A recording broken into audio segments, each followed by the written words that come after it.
She laid her head upon her father's breast, as she had laid his poor head on her own breast long, long ago. He was happy in the return he had made her. He was recompensed for his suffering. He was proud of his strength. "You must not be weak, my darling," he remonstrated. "Don't tremble so. I have saved him." Chapter 7. A Knock at the Door. I have saved him. It was not another of the dreams in which he had often come back. He was really there, and yet his wife trembled, and a vague but heavy fear was upon her. All the air round was so thick and dark, the people were so passionately revengeful and fitful, the innocent were so constantly put to death on vague suspicion and black malice, it was so impossible to forget that many as blameless as her husband, and as dear to others as he was to her, every day shared the fate from which she had been clutched, that her heart could not be as lightened of its load as she felt it ought to be. The shadows of the wintry afternoon were beginning to fall, and even now the dreadful carts were rolling through the streets. Her mind pursued them, looking for him among the condemned, and then she clung closer to his real presence and trembled more. Her father, cheering her, showed a compassionate superiority to this woman's weakness, which was wonderful to see. No garret, no shoemaking, no 105 North Tower now. He had accomplished the task he had set himself. His promise was redeemed. He had saved Charles. Let them all lean upon him. Their housekeeping was of a very frugal kind, not only because that was the safest way of life, involving the least offence to the people, but because they were not rich, and Charles, throughout his imprisonment, had had to pay heavily for his bad food and for his guard, and towards the living of the poorer prisoners. Partly on this account, and partly to avoid a domestic spy, they kept no servant. The citizen and citizeness, who acted as porters at the courtyard gate, rendered them occasional service, and Jerry, almost wholly transferred to them by Mr. Lorry, had become their daily retainer and had his bed there every night. It was an ordinance of the Republic, one and indivisible, of liberty, equality, fraternity, or death, that on the door or doorpost of every house, the name of every inmate must be legibly inscribed in letters of a certain size at a certain convenient height from the ground. Mr. Jerry Cruncher's name, therefore, duly embellished the doorpost down below, and, as the afternoon shadows deepened, the owner of that name himself appeared, from overlooking a painter whom Dr. Manette had employed to add to the list the name of Charles Evremond, called Darnay.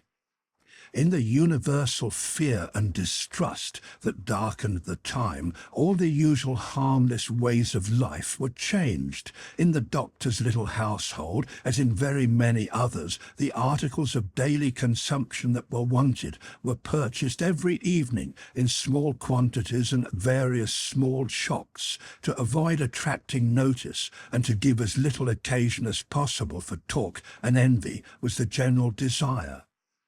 For some months past, Miss Pross and Mr. Cruncher had discharged the office of purveyors, the former carrying the money, the latter the basket. Every afternoon, at about the time when the public lamps were lighted, they fared forth on this duty, and made and brought home such purchases as were needful. Although Miss Pross, through her long association with a French family, might have known as much of their language as of her own, if she had had a mind, she had no mind in that direction. Consequently, she knew no more of that nonsense, as she was pleased to call it, than Mr. Cruncher did. So her manner of marketing was to plump a noun substantive at the head of a shopkeeper without any introduction in the nature of an article, and, if it happened not to be the name of the thing she wanted, to look round for that thing, lay hold of it, and hold on by it until the bargain was concluded. She always made a bargain for it by holding up as a statement of its just price one finger less than the merchant held up, whatever his number might be. "Now, Mr. Cruncher," said Miss Pross, whose eyes were red with felicity, "if you are ready, I am." Jerry hoarsely professed himself at Miss Pross's service. He had worn all his rust off long ago, but nothing would file his spiky head down. "There's all manner of things wanted," said Miss Pross, "and we shall have a precious time of it. We want wine among the rest. Nice toasts these redheads will be drinking wherever we buy it." "It will be much the same to your knowledge, miss, I should think," retorted Jerry, "whether they drink your health or the old un's." "Who's he?" said Miss Pross. Mr. Cruncher, with some diffidence, explained himself as meaning Old Nick's. "Ha," said Miss Pross, "it doesn't need an interpreter to explain the meaning of these creatures. They have but one, and it's midnight murder and mischief." "Hush, dear, pray be cautious," cried Lucie. Yes, I'll be cautious," said Miss Pross, "but I may say among ourselves that I do hope there will be no oniony and tobacco-y smotherings in the form of embracings all round going on in the streets. Now, Ladybird, never you stir from that fire till I come back. Take care of the dear husband you have recovered, and don't move your pretty head from his shoulder, as you have it now, till you see me again. May I ask a question, Dr. Manette, before I go?" "I think you may take that liberty," the doctor answered, smiling. "For gracious sake, don't talk about liberty. We have quite enough of that," said Miss Pross. "Hush, dear. Again?" Lucie remonstrated. "Well, my sweet," said Miss Pross, nodding her head emphatically, "the short and the long of it is that I am a subject of His Most Gracious Majesty King George the Third." Miss Pross curtsied at the name, "and as such my maxim is, confound their politics, frustrate their knaveless tricks, on him our hopes we fix, God save the King." Mr. Cruncher, in an excess of loyalty, growlingly repeated the words after Miss Pross, like somebody at church.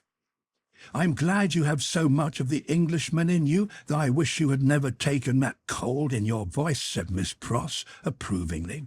"But a question, Dr. Manette, is there—" It was the good creature's way to affect to make light of anything that was a great anxiety with them all, and to come at it in this chance manner.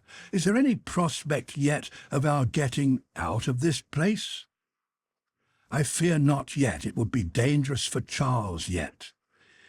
"Hey-ho-hum," said Miss Pross, cheerfully repressing a sigh as she glanced at her darling's golden hair in the light of the fire. "Then we must have patience and wait. That's all. We must hold up our heads and fight low, as my brother Solomon used to say. Now, Mr. Cruncher, don't you move, Ladybird." They went out, leaving Lucie and her husband, her father, and the child by a bright fire.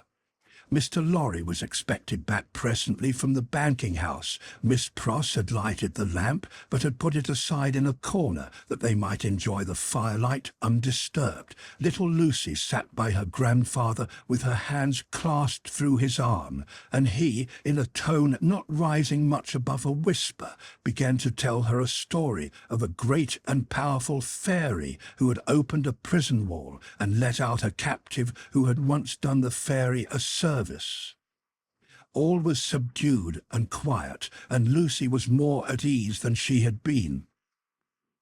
"What is that?" she cried all at once. "My dear," said her father, stopping in his story and laying his hand on hers, "command yourself. What a disordered state you're in. The least thing, nothing startles you.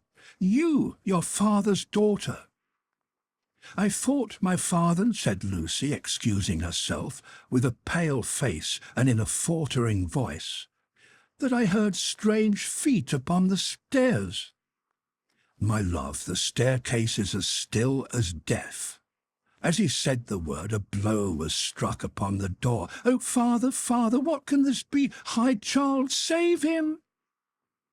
"My child," said the doctor, rising and laying his hand upon her shoulder, "I have saved him. What weakness is this, my dear? Let me go to the door." He took the lamp in his hand, crossed the two intervening outer rooms, and opened it. A rude clattering of feet over the floor, and 4 rough men in red caps, armed with sabres and pistols, entered the room. "The citizen Evremond, called Darnay," said the first. "Who seeks him?" answered Darnay. "I seek him. We seek him. I know you, Evremond. I saw you before the tribunal today. You are again the prisoner of the Republic." The 4 surrounded him, where he stood with his wife and child clinging to him. "Tell me how and why am I again a prisoner?"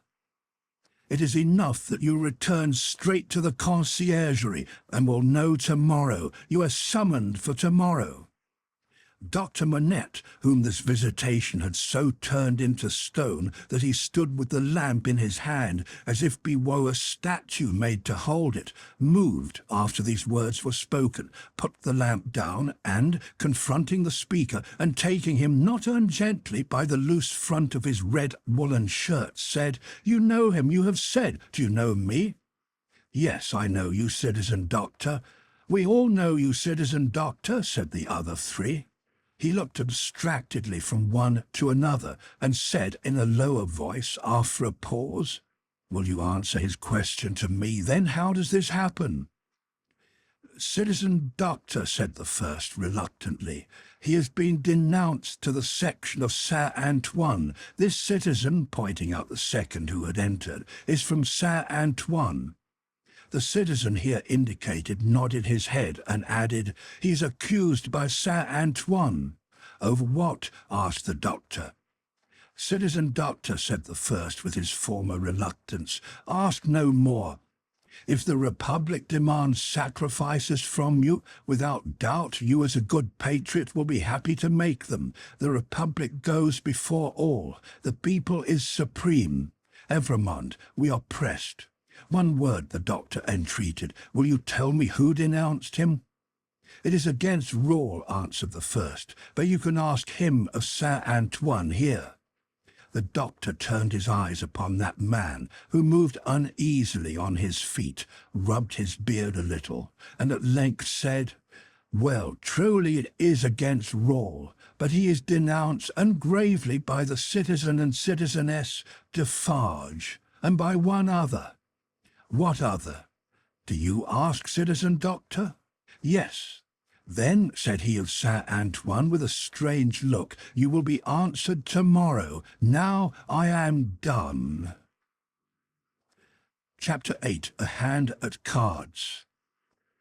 Happily unconscious of the new calamity at home, Miss Pross threaded her way along the narrow streets and crossed the river by the bridge of the Pont Neuf, reckoning in her mind the number of indispensable purchases she had to make.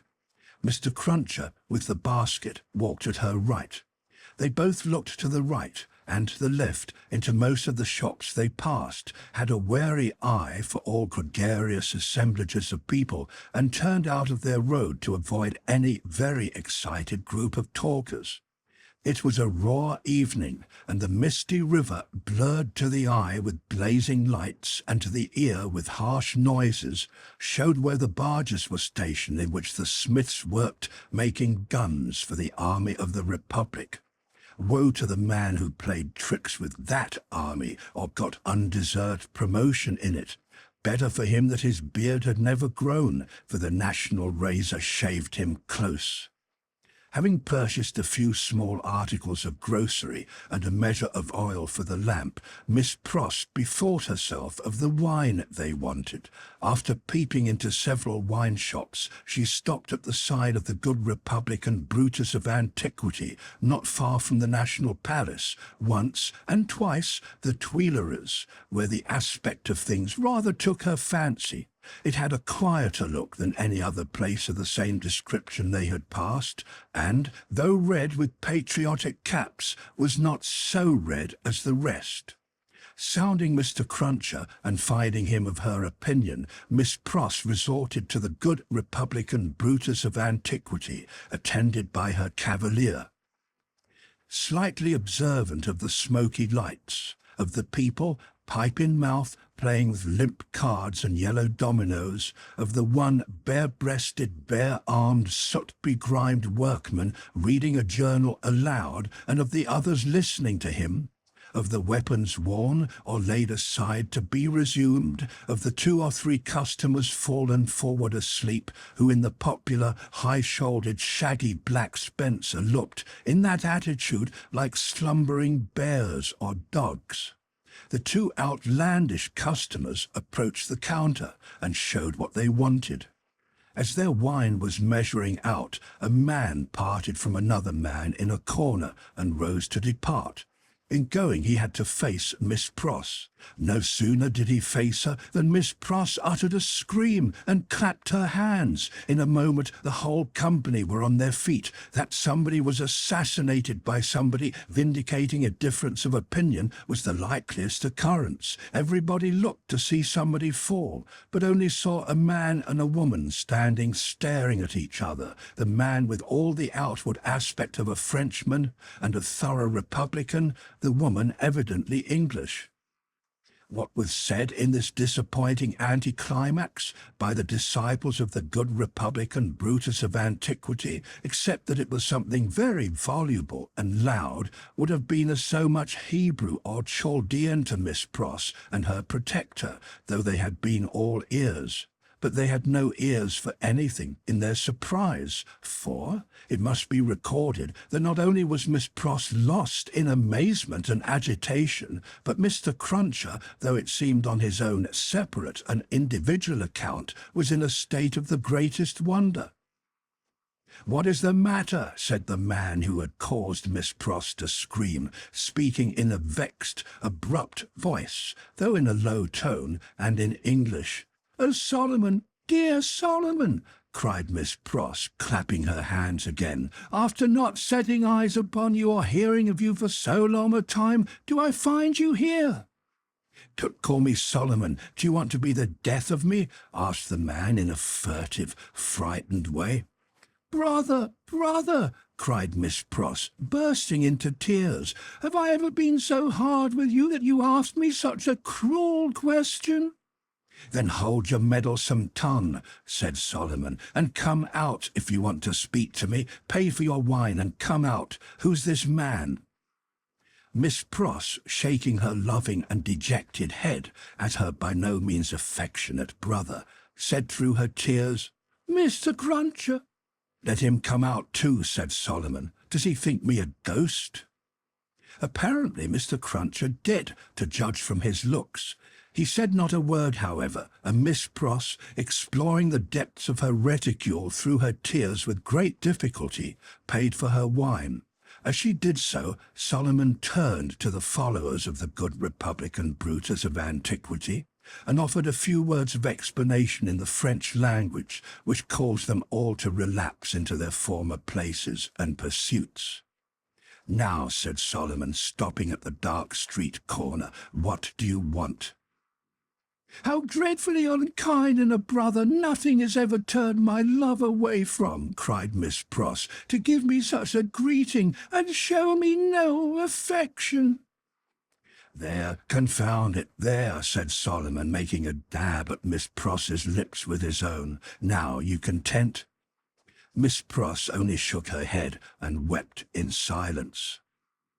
"If you expect me to be surprised," said her brother Solomon, "I am not surprised. I knew you were here. I know of most people who are here. If you really don't want to endanger my existence, which I half believe you do, go your ways as soon as possible and let me go mine. I am busy. I am an official."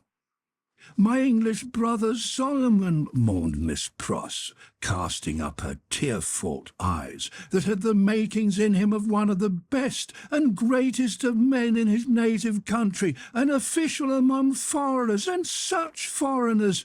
I would almost sooner have seen the dear boy lying in his—" "I said so," cried her brother, interrupting. "I knew it. Ye want to be the death of me. I shall be rendered suspected by my own sister, just as I am getting on." "The gracious and merciful heavens forbid," cried Miss Pross. "Far rather would I never see you again, dear Solomon, though I have ever loved you truly and ever shall. Say but one affectionate word to me, and tell me there is nothing angry or estranged between us, and I will detain you no longer." Good Miss Pross, as if the estrangement between them had come of any culpability of hers, as if Mr. Lorry had not known it for a fact years ago in the quiet corner in Soho that this precious brother had spent her money and left her. He was saying the affectionate word, however, with a far more grudging condescension and patronage than he could have shown if their relative merits and positions had been reversed, which is invariably the case all the world over, when Mr. Cruncher, touching him on the shoulder, hoarsely and unexpectedly interposed with the following singular question. "I say, might I ask the favour as to whether your name is John Solomon or Solomon John?" The official turned towards him with sudden distrust. He had not previously uttered a word. "Come," said Mr. Cruncher, "speak out, you know," which, by the way, was more than he could do himself.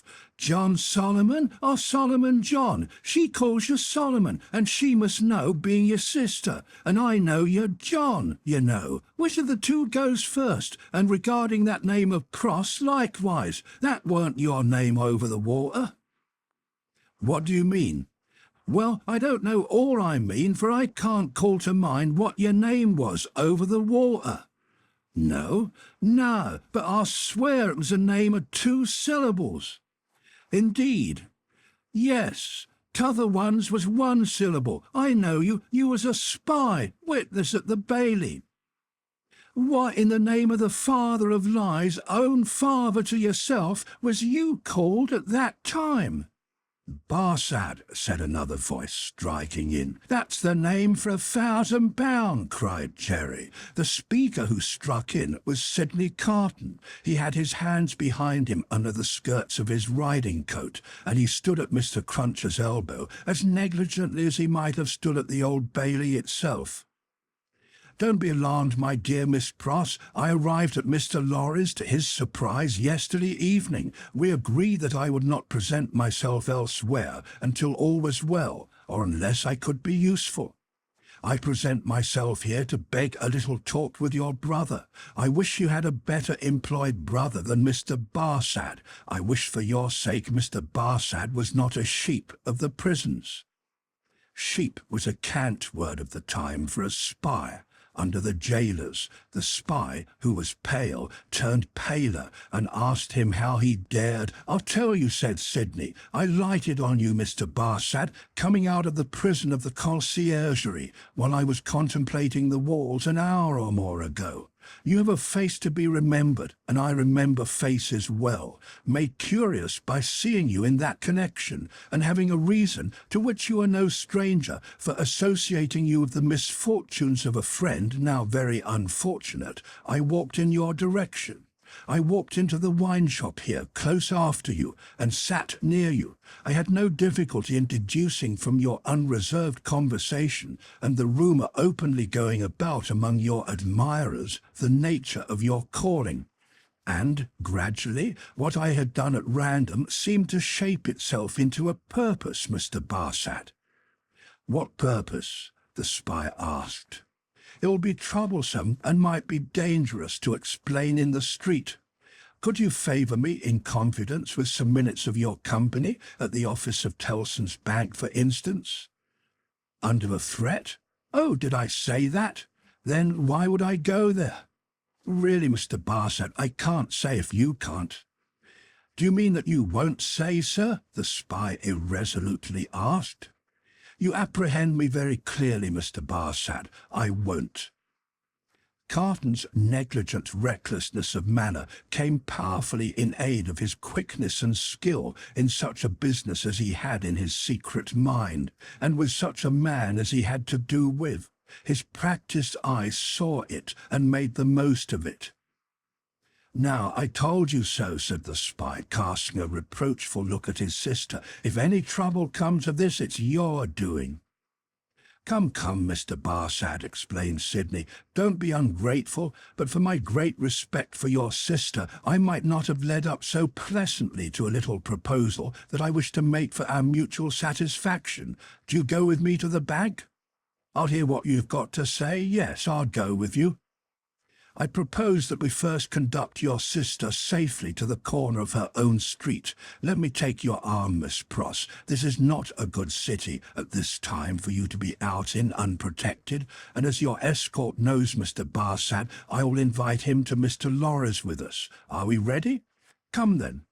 Miss Pross recalled soon afterwards, and to the end of her life remembered, that as she pressed her hands on Sidney's arm and looked up in his face, imploring him to do no hurt to Solomon, there was a braced purpose in the arm and a kind of inspiration in the eyes, which not only contradicted his light manner, but changed and raised the man. She was too much occupied then with fears for the brother who so little deserved her affection, and with Sidney's friendly reassurances adequately to heed what she observed. They left her at the corner of the street, and Carton led the way to Mr. Lorry's, which was within a few minutes' walk. John Barsad, or Solomon Pross, walked at his side. Mr. Lorry had just finished his dinner and was sitting before a cheery little log or two of fire, perhaps looking into their blaze for the picture of that younger elderly gentleman from Tellson's, who had looked into the red coals at the Royal George at Dover, now a good many years ago. He turned his head as they entered and showed the surprise with which he saw a stranger. "Miss Pross's brother, sir," said Sidney, "Mr. Barsad." "Barsad," repeated the old gentleman. "Barsad. I have an association with the name and with the face." "I told you had a remarkable face, Mr. Barsad," observed Carton coolly. "Pray sit down." As he took a chair himself, he supplied the link that Mr. Lorry wanted by saying to him with a frown, "Witness at the trial." Mr. Lorry immediately remembered and regarded his new visitor with an undisguised look of abhorrence. "Mr. Barsad has been recognized by Miss Pross as the affectionate brother you have heard of," said Sidney, "and has acknowledged the relationship. I pass to worse news. Darnay has been arrested again." Struck with consternation, the old gentleman exclaimed, "What do you tell me? I left him safe and free within these 2 hours, and am about to return to him." "Arrested for all that. When was it done, Mr. Barsad?" "Just now, if at all." "Mr. Barsad is the best authority possible, sir," said Sidney, "and I have it from Mr. Barsad's communication to a friend and brother Sheep over a bottle of wine that the arrest has taken place. He left the messengers at the gate and saw them admitted by the porter. There is no earthly doubt that he is retaken." Mr. Lorry's business eye read in the speaker's face that it was loss of time to dwell upon the point. Confused, but sensible that something might depend on his presence of mind, he commanded himself and was silently attentive. "Now, I trust," says Sidney to him, "that the name and influence of Dr. Manette may stand him in as good stead tomorrow. He said he would be before the tribunal again tomorrow, Mr. Barsad?" "Yes, I believe so." "In as good stead tomorrow as today, but it may not be so." "I own to you I am shaken, Mr. Lorry, by Dr. Manette's not having had the power to prevent this arrest." "He may not have known of it beforehand," said Mr. Lorry. "But that very circumstance would be alarming when we remember how identified he is with his son-in-law." "That's true," Mr. Lorry acknowledged, with his troubled hand at his chin and his troubled eyes on Carton. "In short," said Sidney, "this is a desperate time when desperate games are played for desperate stakes. Let the doctor play the winning game, I will play the losing one. No man's life here is worth purchase. Any one carried home by the people today may be condemned tomorrow. Now, the stake I have resolved to play for, in case of the worst, is a friend in the conciergerie, and the friend I purpose to myself to win is Mr. Barsad." "You need have good cards, sir," said the spy. "I'll run them over. I'll see what I hold." Mr. Lorry, you know what a brute I am. I wish you'd give me a little brandy." It was put before him, and he drank off a glassful, drank off another glassful, pushed the bottle thoughtfully away. "Mr. Barsad," he went on, in the tone of one who really was looking over a hand at cards, "sheep of the prisons, emissary of Republican committees, now turnkey, now prisoner, always spy and secret informer, so much the more valuable here for being English, that an Englishman is less open to suspicion of subornation in these characters than a Frenchman, represents himself to his employers under a false name. That's a very good card. Mr. Barsad, now in the employ of the Republican French government, was formerly in the employ of the aristocratic English government, the enemy of France and freedom. That's an excellent card. Inference, clear as day in this region of suspicion, that Mr. Barsad, still in the pay of the aristocratic English government, is the spy of Pitt, the treacherous foe of the Republic, crouching in its bosom, the English traitor, an agent of all mischief, so much spoken of and so difficult to find. That's a card not to be beaten. Have you followed my hand, Mr. Barsad?" "Not to understand your play," returned the spy, somewhat uneasily. "I play my ace, denunciation of Mr. Barsad to the nearest section committee. Look over your hand, Mr. Barsad, and see what you have. Don't hurry." He drew the bottle near, poured out another glassful of brandy, and drank it off. He saw that the spy was fearful of his drinking himself into a fit state for the immediate denunciation of him. Seeing it, he poured out and drank another glassful. "Look over your hand carefully, Mr. Barsad. Take time." It was a poorer hand than he suspected. Mr. Barsad saw losing cards in it that Sidney Carton knew nothing of. Thrown out of his honourable employment in England through too much unsuccessful hard swearing there, not because he was not wanted there. Our English reasons for vaunting our superiority to secrecy and spies are of very modern date. He knew that he had crossed the Channel and accepted service in France, first as a tempter and an eavesdropper among his own countrymen there, gradually as a tempter and an eavesdropper among the natives. He knew that under the overthrown government he had been a spy upon Saint-Antoine and Defarge's wine shop, had received from the watchful police such heads of information concerning Dr. Manette's imprisonment, release, and history as should serve him for an introduction to familiar conversation with the Defarges, and tried them on Madame Defarge, and had broken down with them signally. He always remembered with fear and trembling that that terrible woman had knitted when he talked with her, and had looked ominously at him as her fingers moved. He had since seen her in the section of Saint-Antoine over and over again produce her knitted registers and denounce people whose lives the guillotine then surely swallowed up. He knew, as every one employed as he was did, that he was never safe, that flight was impossible, that he was tied fast under the shadow of the axe, and that in spite of his utmost tergiversation and treachery in furtherance of the reigning terror, a word might bring it down upon him.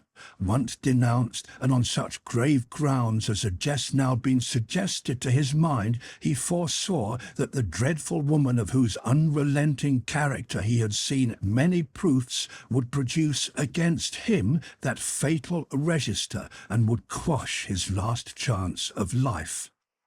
Besides that all secret men are men soon terrified, here was surely cards enough of one black suit to justify the holder in growing rather livid as he turned them over. "You scarcely seem to like your hand," said Sidney, with the greatest composure. "Do you play?" "I think, sir," said the spy in the meanest manner as he turned to Mr. Lorry, "I may appeal to a gentleman of your years and benevolence to put it to this other gentleman, so much your junior, whether he can under any circumstances reconcile it to his station to play that ace of which he has spoken." I admit that I am a spy, and that it is considered a discreditable station, though it must be filled by somebody. But this gentleman is no spy, and why should he so demean himself as to make himself one? I play my ace, Mr. Barsad, said Carton, taking the answer on himself and looking at his watch, without any scruple, in a very few minutes. I should have hoped, gentlemen both, said the spy, always striving to hook Mr. Lorry into the discussion, that your respect for my sister, I could not better testify my respect for your sister than by finally relieving her of her brother, said Sidney Carton. You think not, sir? I have thoroughly made up my mind about it. The smooth manner of the spy, curiously in dissonance with his ostentatiously rough dress, and probably with his usual demeanour, received such a check from the inscrutability of Carton, who is a mystery to wiser and honester men than he, that it faltered here and failed him. While he was at a loss, Carton said, resuming his former air of contemplating cards, "And indeed, now I think again, I have a strong impression that I have another good card here, not yet enumerated. That friend and fellow Sheep who spoke of himself as pasturing in the country prisons. Who was he?" "French. You don't know him," said the spy, quickly. "French, eh?" repeated Carton, musing and not appearing to notice him at all, though he echoed his word. "Well, he may be." "Is, I assure you," said the spy, "though it's not important." "Though it's not important," repeated Carton in the same mechanical way. "Though it's not important, no, it's not important, no. Yet I know the face." "I think not, I'm sure not, it can't be," said the spy. "It can't be," muttered Sidney Carton retrospectively, and idling his glass, which fortunately was a small one, again. "Can't be. Spoke good French, yet like a foreigner, I thought." "Provincial," said the spy. "No, foreign," cried Carton, striking his open hand on the table as a light broke clearly on his mind. "Cly, disguised, but the same man. We had that man before us at the Old Bailey." "Now, there you are hasty, sir," said Barsad, with a smile that gave his aquiline nose an extra inclination to one side. "There you really give me an advantage over you. Clyde, who I will unreservedly admit at this distance of time was a partner of mine, has been dead several years. I attended him in his last illness. He was buried in London, at the church of St. Pancras in the Fields. His unpopularity with the blackguard multitude at the moment prevented my following his remains, but I helped to lay him in his coffin." Here Mr. Lorry became aware, from where he sat, of a most remarkable goblin shadow on the wall. Tracing it to its source, he discovered it to be caused by the sudden, extraordinary rising and stiffening of all the risen and stiff hair on Mr. Cruncher's head. "Let us be reasonable," said the spy, "and let us be fair. To show you how mistaken you are, and what an unfounded assumption yours is, I will lay before you a certificate of Clyde's burial, which I happen to have carried in my pocket-book." With a hurried hand he produced and opened it. "Ever since. There it is. Oh, look at it, look at it. You may take it in your hand. It's no forgery." Here Mr. Lorry perceived the reflection on the wall to elongate, and Mr. Cruncher rose and stepped forward. His hair could not have been more violently on end if it had been that moment dressed by the cow with the crumpled horn in the house that Jack built. Unseen by the spy, Mr. Cruncher stood at his side and touched him on the shoulder like a ghostly bailiff. "That 'ere Roger Cly, master," said Mr. Cruncher, with a taciturn and iron-bound visage. "So you put him in his coffin?" "I did." "Who took him out of it?" Barsad leaned back in his chair and stammered, "What do you mean?" "I mean," said Mr. Cruncher, "that he warn't never in it. No, not he. I'll have me head took off if he was ever in it." The spy looked round at the two gentlemen. They both looked in unspeakable astonishment at Jerry. "I tell you," said Jerry, "that you buried paving stones and earth in that there coffin." Don't go and tell me that you buried Cly. It was a taking. Me and two more knows it. How do you know it? What's that to you, ecod? Growled Mr. Cruncher. It's you I've got an old grudge against, is it, with your shameful impositions upon tradesmen? I'll catch hold of your throat and choke you for £1/2. Sidney Carton, who with Mr. Lorry had been lost in amazement at this turn of the business, here requested Mr. Cruncher to moderate and explain himself. "At another time, sir," he returned evasively. "The present time is ill-convenient for explaining. What I stand to is that he knows well what that there Cly was never in that there coffin. Let him say he was, in so much as a word of one syllable, and I'll either catch hold of his throat and choke him for £1/2." Mr. Cruncher dwelt upon this as quite a liberal offer. "Or I'll out and announce him."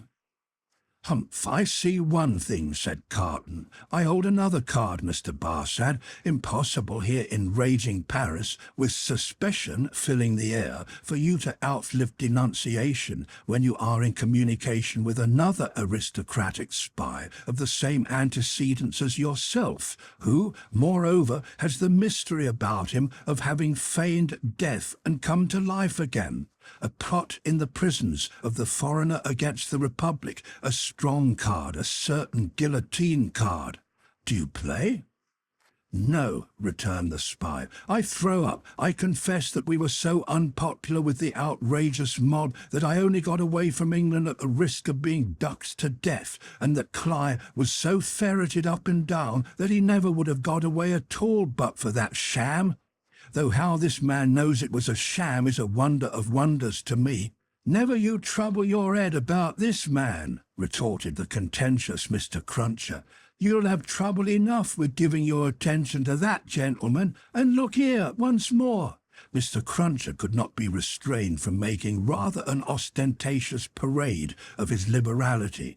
"I'll catch hold of your throat and choke you for £1/2."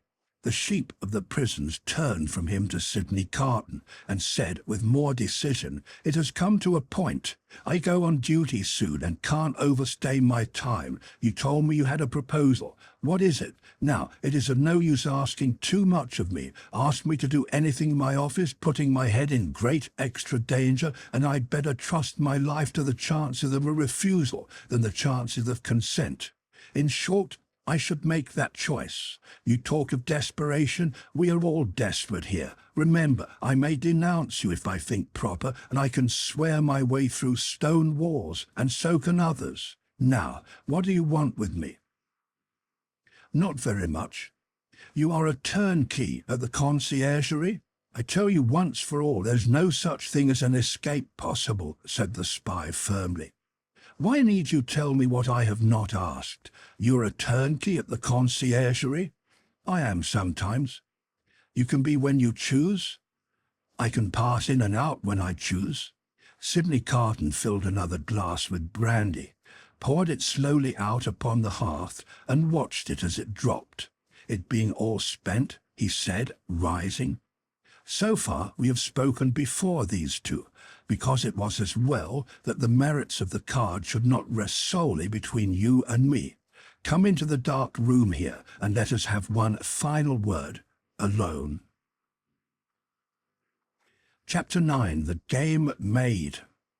Whilst Sidney Carton and the sheep of the prisons were in the adjoining dark room, speaking so low that not a sound was heard, Mr. Lorry looked at Jerry in considerable doubt and mistrust. That honest tradesman's manner of receiving the look did not inspire confidence. He changed the leg on which he rested as often as if he had 50 of those limbs and were trying them all. He examined his fingernails with a very questionable closeness of attention, and whenever Mr. Lorry's eye caught his, he was taken with that peculiar kind of short cough requiring the hollow of a hand before it, which is seldom, if ever, known to be an infirmity attendant on perfect openness of character. "Jerry," said Mr. Lorry, "come here." Mr. Cruncher came forward sideways with one of his shoulders in advance of him. "What have you been besides a messenger?"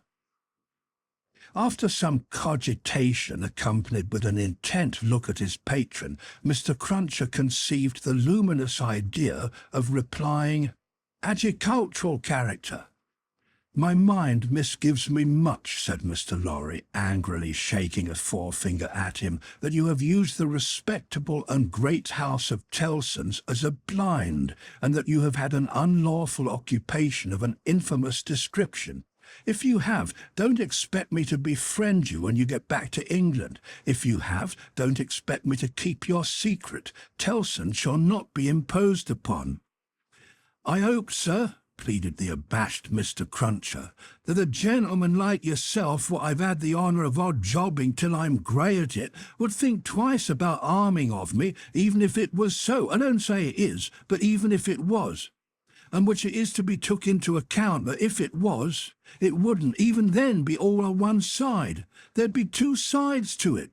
There might be medical doctors at the present hour picking up their guineas where honest tradesmen don't pick up his fardens. Fardens? No, nor yet is our fardens. Our fardens? No, nor yet his quarter, banking away like smoke at Tellson's, and cocking their medical eyes at that tradesman on the sly, going in and going out their own carriages, equally like smoke, if not more so. Well, that would be imposing too on Tellson's, for you cannot sarse the goose and not the gander. And here's Mrs. Cruncher, or leastways was in the old England times, and would be tomorrow, if call's given, flopping again the business to that degree as is ruinating, stark ruinating. Whereas them medical doctors' wives don't flop, catch 'em at it, or if they flop, their floppings goes in favour of more patients. And how can you rightly have one without t'other? Then, what with undertakers, and what with parish clerks, and what with sextons, and what with private watchmen, all avaricious and all in it, a man wouldn't get much by it, even if it was so. And what little a man did get would never prosper with him, Mr. Lorry. It never have no good of it. It'd want all along to be at the line if he could see his way out, being once in, even if it was so." "Ugh," cried Mr. Lorry, rather relenting, nevertheless. "I'm shocked at the sight of you." "Now, what I would humbly offer to you, sir," pursued Mr. Cruncher, "even if it was so, which I don't say it is—" "Don't prevaricate," said Mr. Lorry. "Now, I will not, sir," returned Mr. Cruncher, as if nothing were further from his thoughts or practice, "which I don't say it is. What I would humbly offer to you, sir, would be this.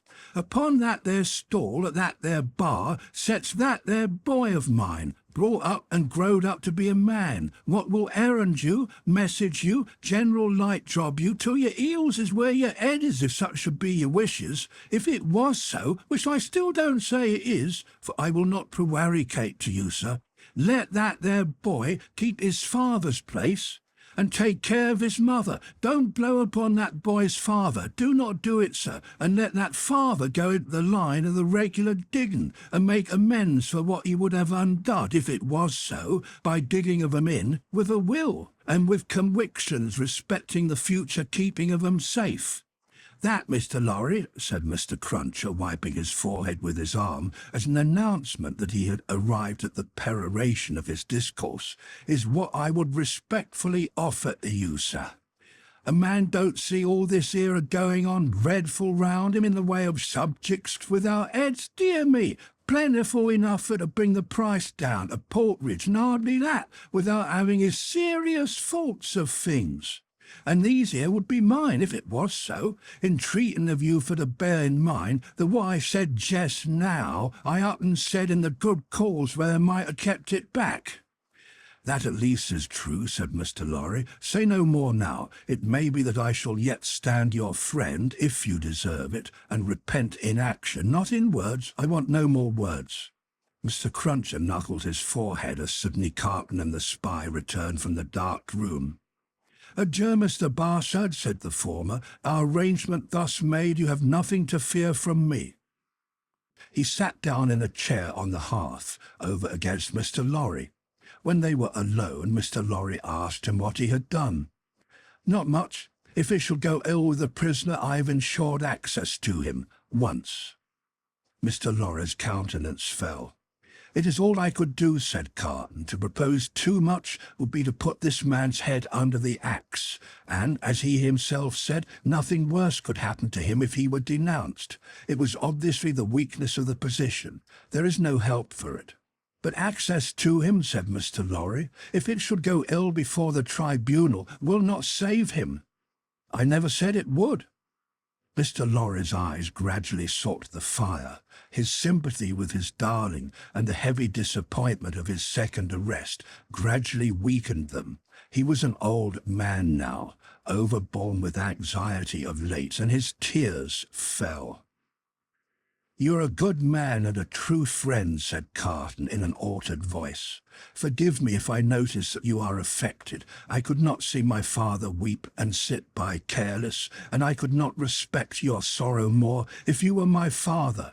You are free from that misfortune, however."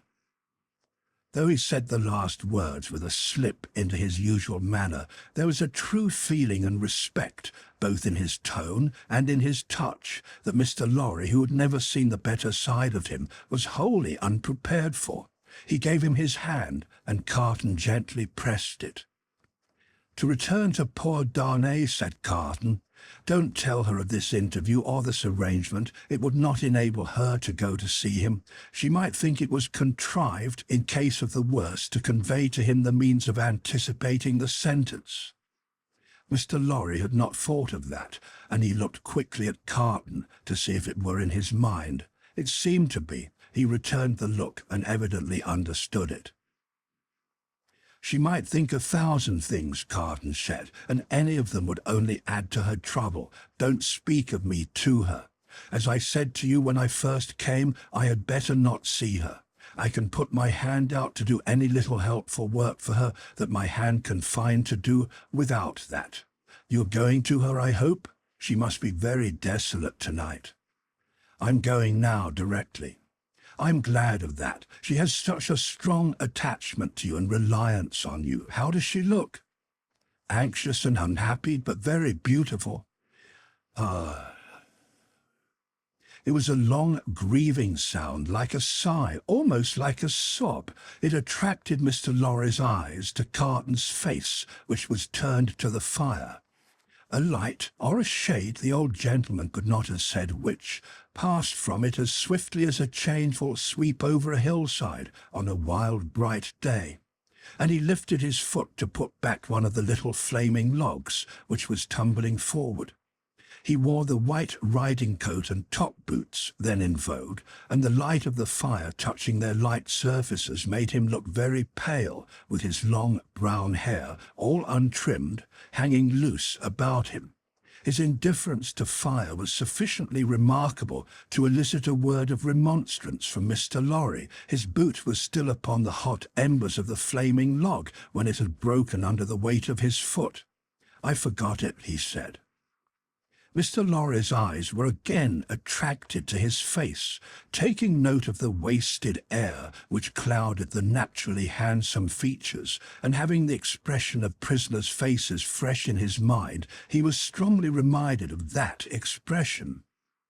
"And your duties here have drawn to an end, sir?" said Carton, turning to him. "Yes. As I was telling you last night when Lucie came in so unexpectedly, I have at length done all that I can do here. I hope to have left them in perfect safety, and then to have quitted Paris. I have my leave to pass. I was ready to go." They were both silent.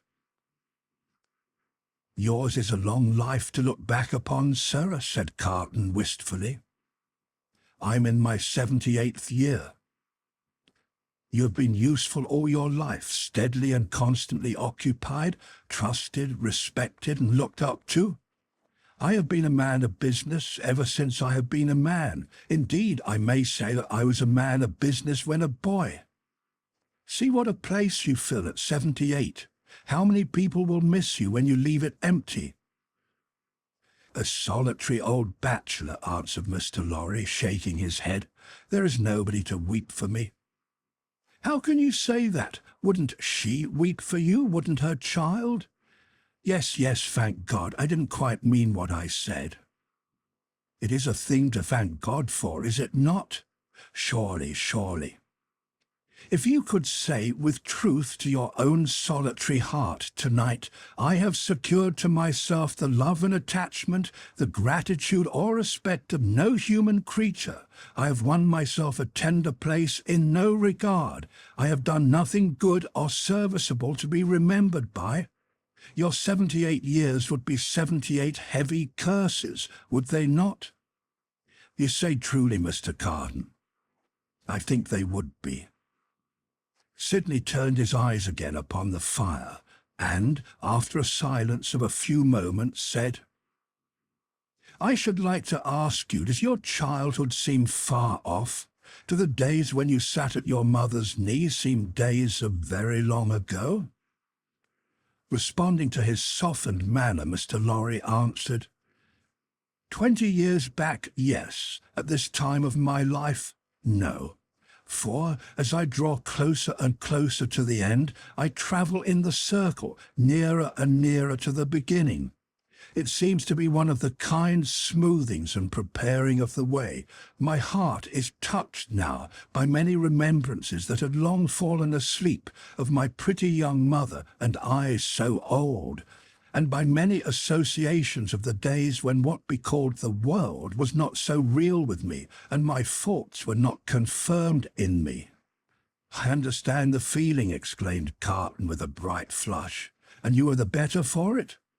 I hope so. Carton terminated the conversation here by rising to help him on with his outer coat. But you, said Mr. Lorry, reverting to the theme, you are young. Yes, said Carton, I am not old, but my young way was never the way to age. Enough of me. And of me, I am sure, said Mr. Lorry. Are you going out?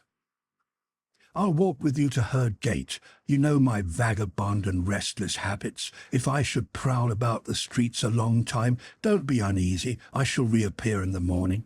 You go to the courts tomorrow? Yes, unhappily. I shall be there, but only as one of the crowd. My spy will find a place for me. Take my arm, sir. Mr. Lorry did so, and they went downstairs and out into the streets. A few minutes brought them to Mr. Lorry's destination. Carton left him there, but lingered at a little distance, and turned back to the gate again when it was shut, and touched it. He had heard of her going to the prison every day. She came out here, he said, looking about him. Turned this way, must have trod on these stones often. Let me follow in her steps.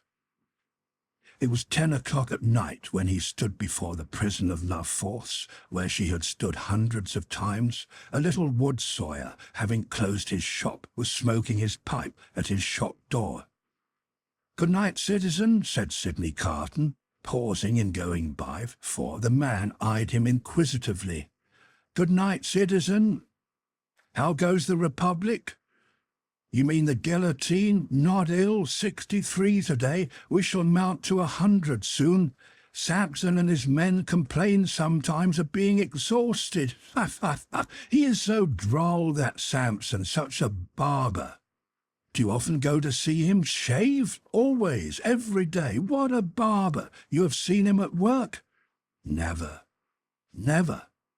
Go and see him when he has a good batch. Figure this to yourself, citizen. He shaved the 63 today in less than 2 pipes. Less than 2 pipes. Word of honour."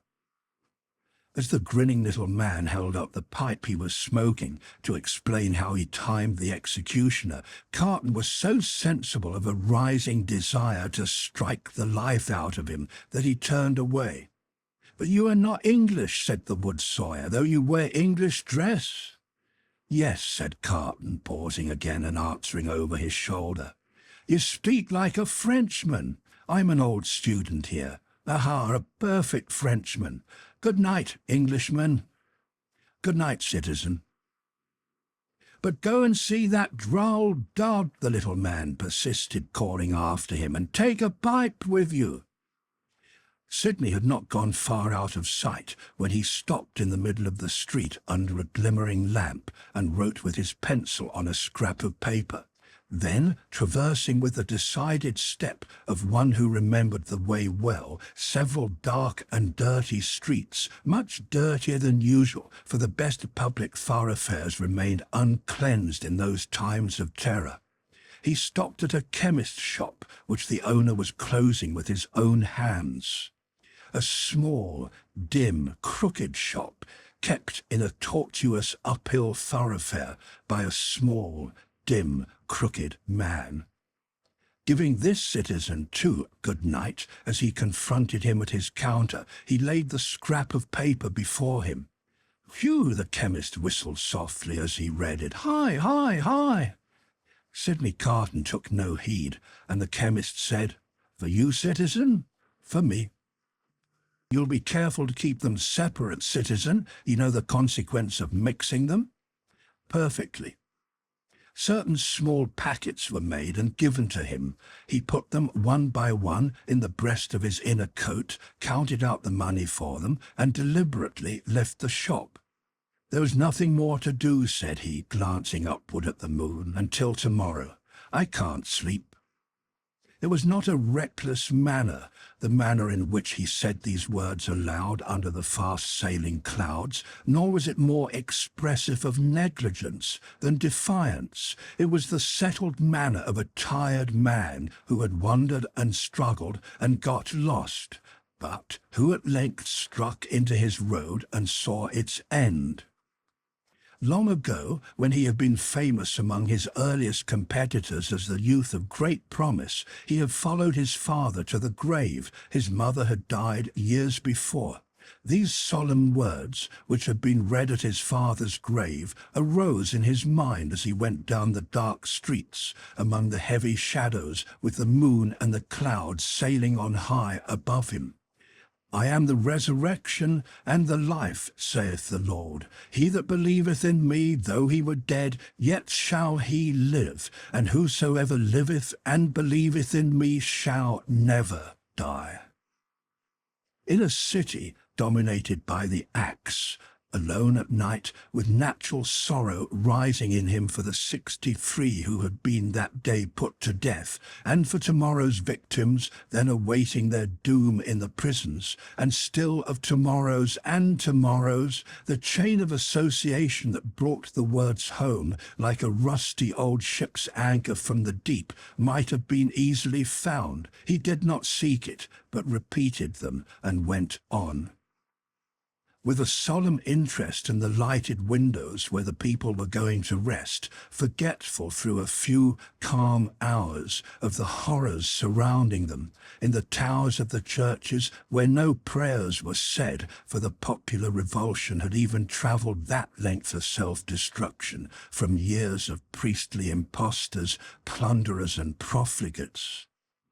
In the distant burial places, reserved, as they wrote upon the gates, for eternal sleep, in the abounding jails, and in the streets along which the 60s rolled to a dash which had become so common a material that no sorrowful story of a haunting spirit ever arose among the people out of all the working of the guillotine, with a solemn interest in the whole life and death of the city settling down to its short nightly pause in fury. Sidney Carton crossed the Seine again for the lighter streets. Few coaches were abroad, for riders in coaches were liable to be suspected, and gentility hid its head in red nightcaps and put on heavy shoes and trudged. But the theatres were all well filled, and the people poured cheerfully out as he passed and went chatting home. At one of the theatre doors there was a little girl with a mother looking for a way across the street through the mud.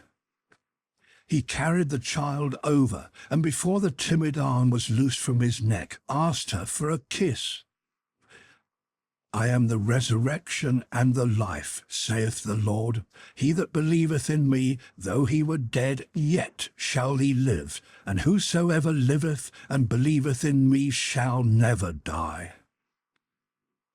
Now that the streets were quiet, And the night wore on. The words were in the echoes of his feet, and were in the air, perfectly calm and steady. He sometimes repeated them to himself as he walked, but he heard them always.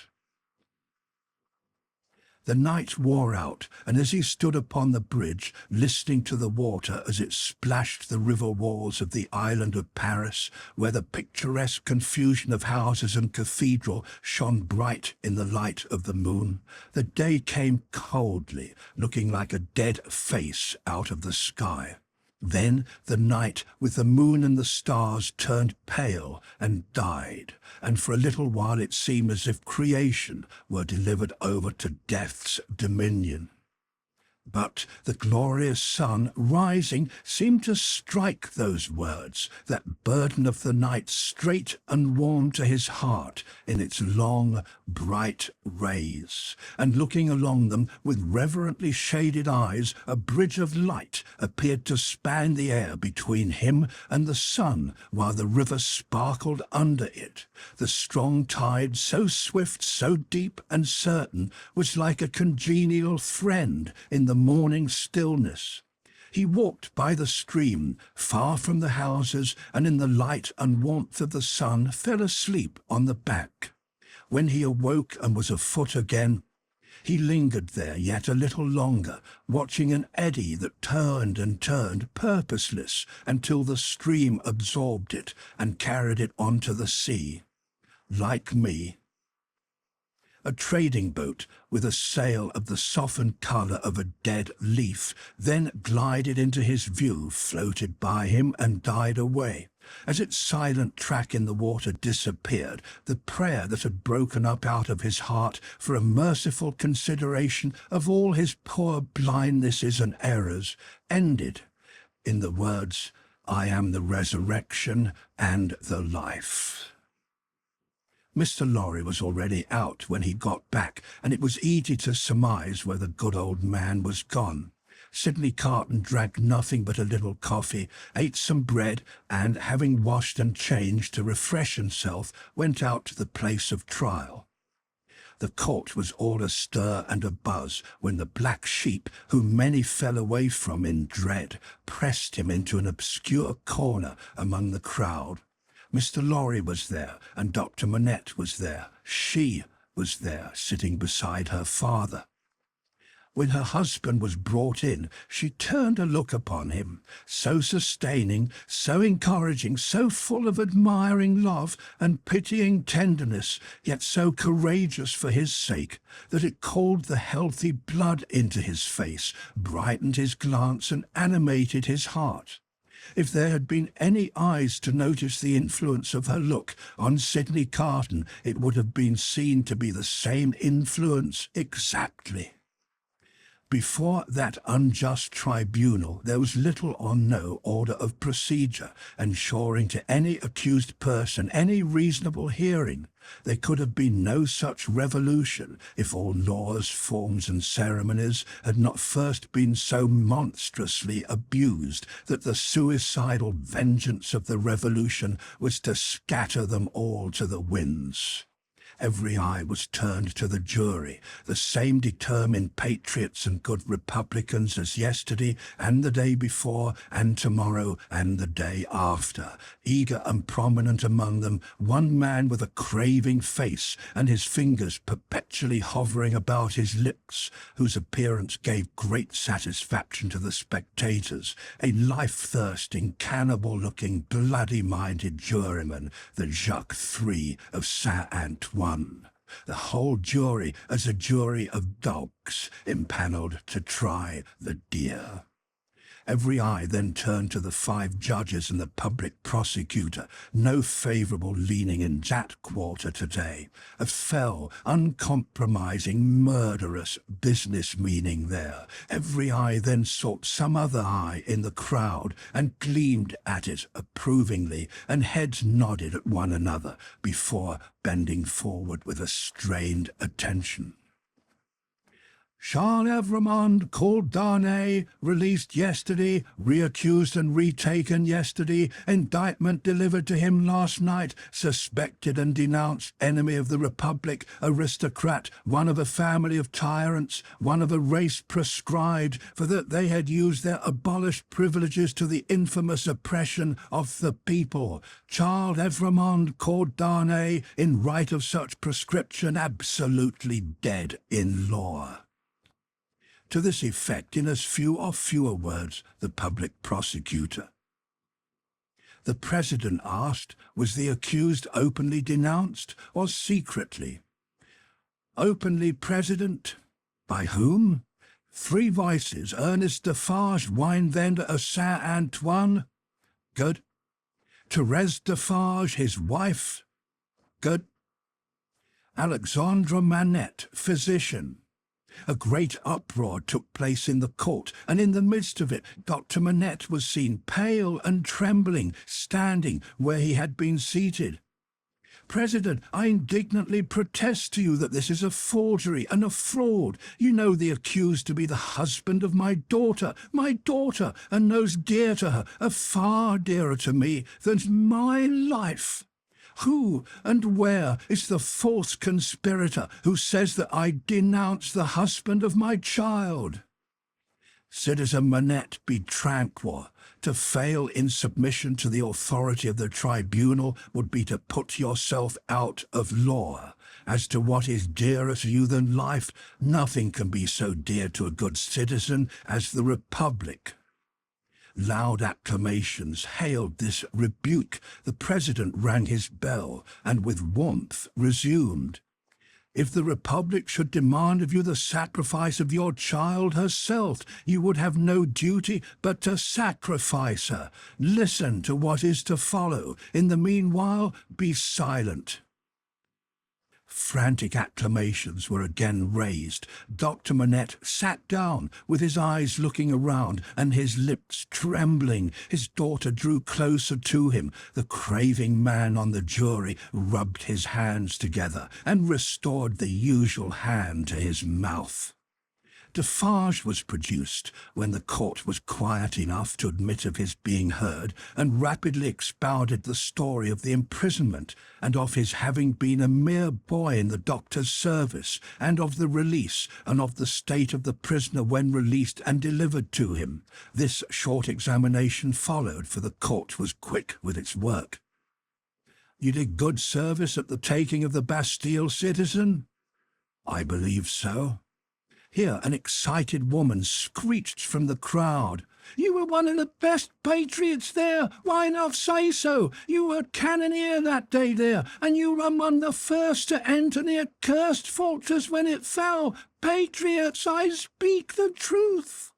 It was the Vengeance who, amidst the warm commendations of the audience, thus assisted the proceedings. The president rang his bell, but the Vengeance, warming with encouragement, shrieked, I defy that bell, wherein she was likewise much commended. Inform the tribunal of what you did that day within the Bastille, citizen. I knew, said Defarge, looking down at his wife, who stood at the bottom of the steps on which he was raised, looking steadily up at him. I knew that prisoner of whom I speak had been confined in a cell known as 105 North Tower. I knew it from himself. He knew himself by no other name than 105 North Tower, when he made shoes under my care. As I served my gun that day, I resolve, when the place shall fall, to examine that cell. It falls. I mount to the cell with a fellow citizen who is one of the jury, directed by a jailer. I examine it very closely.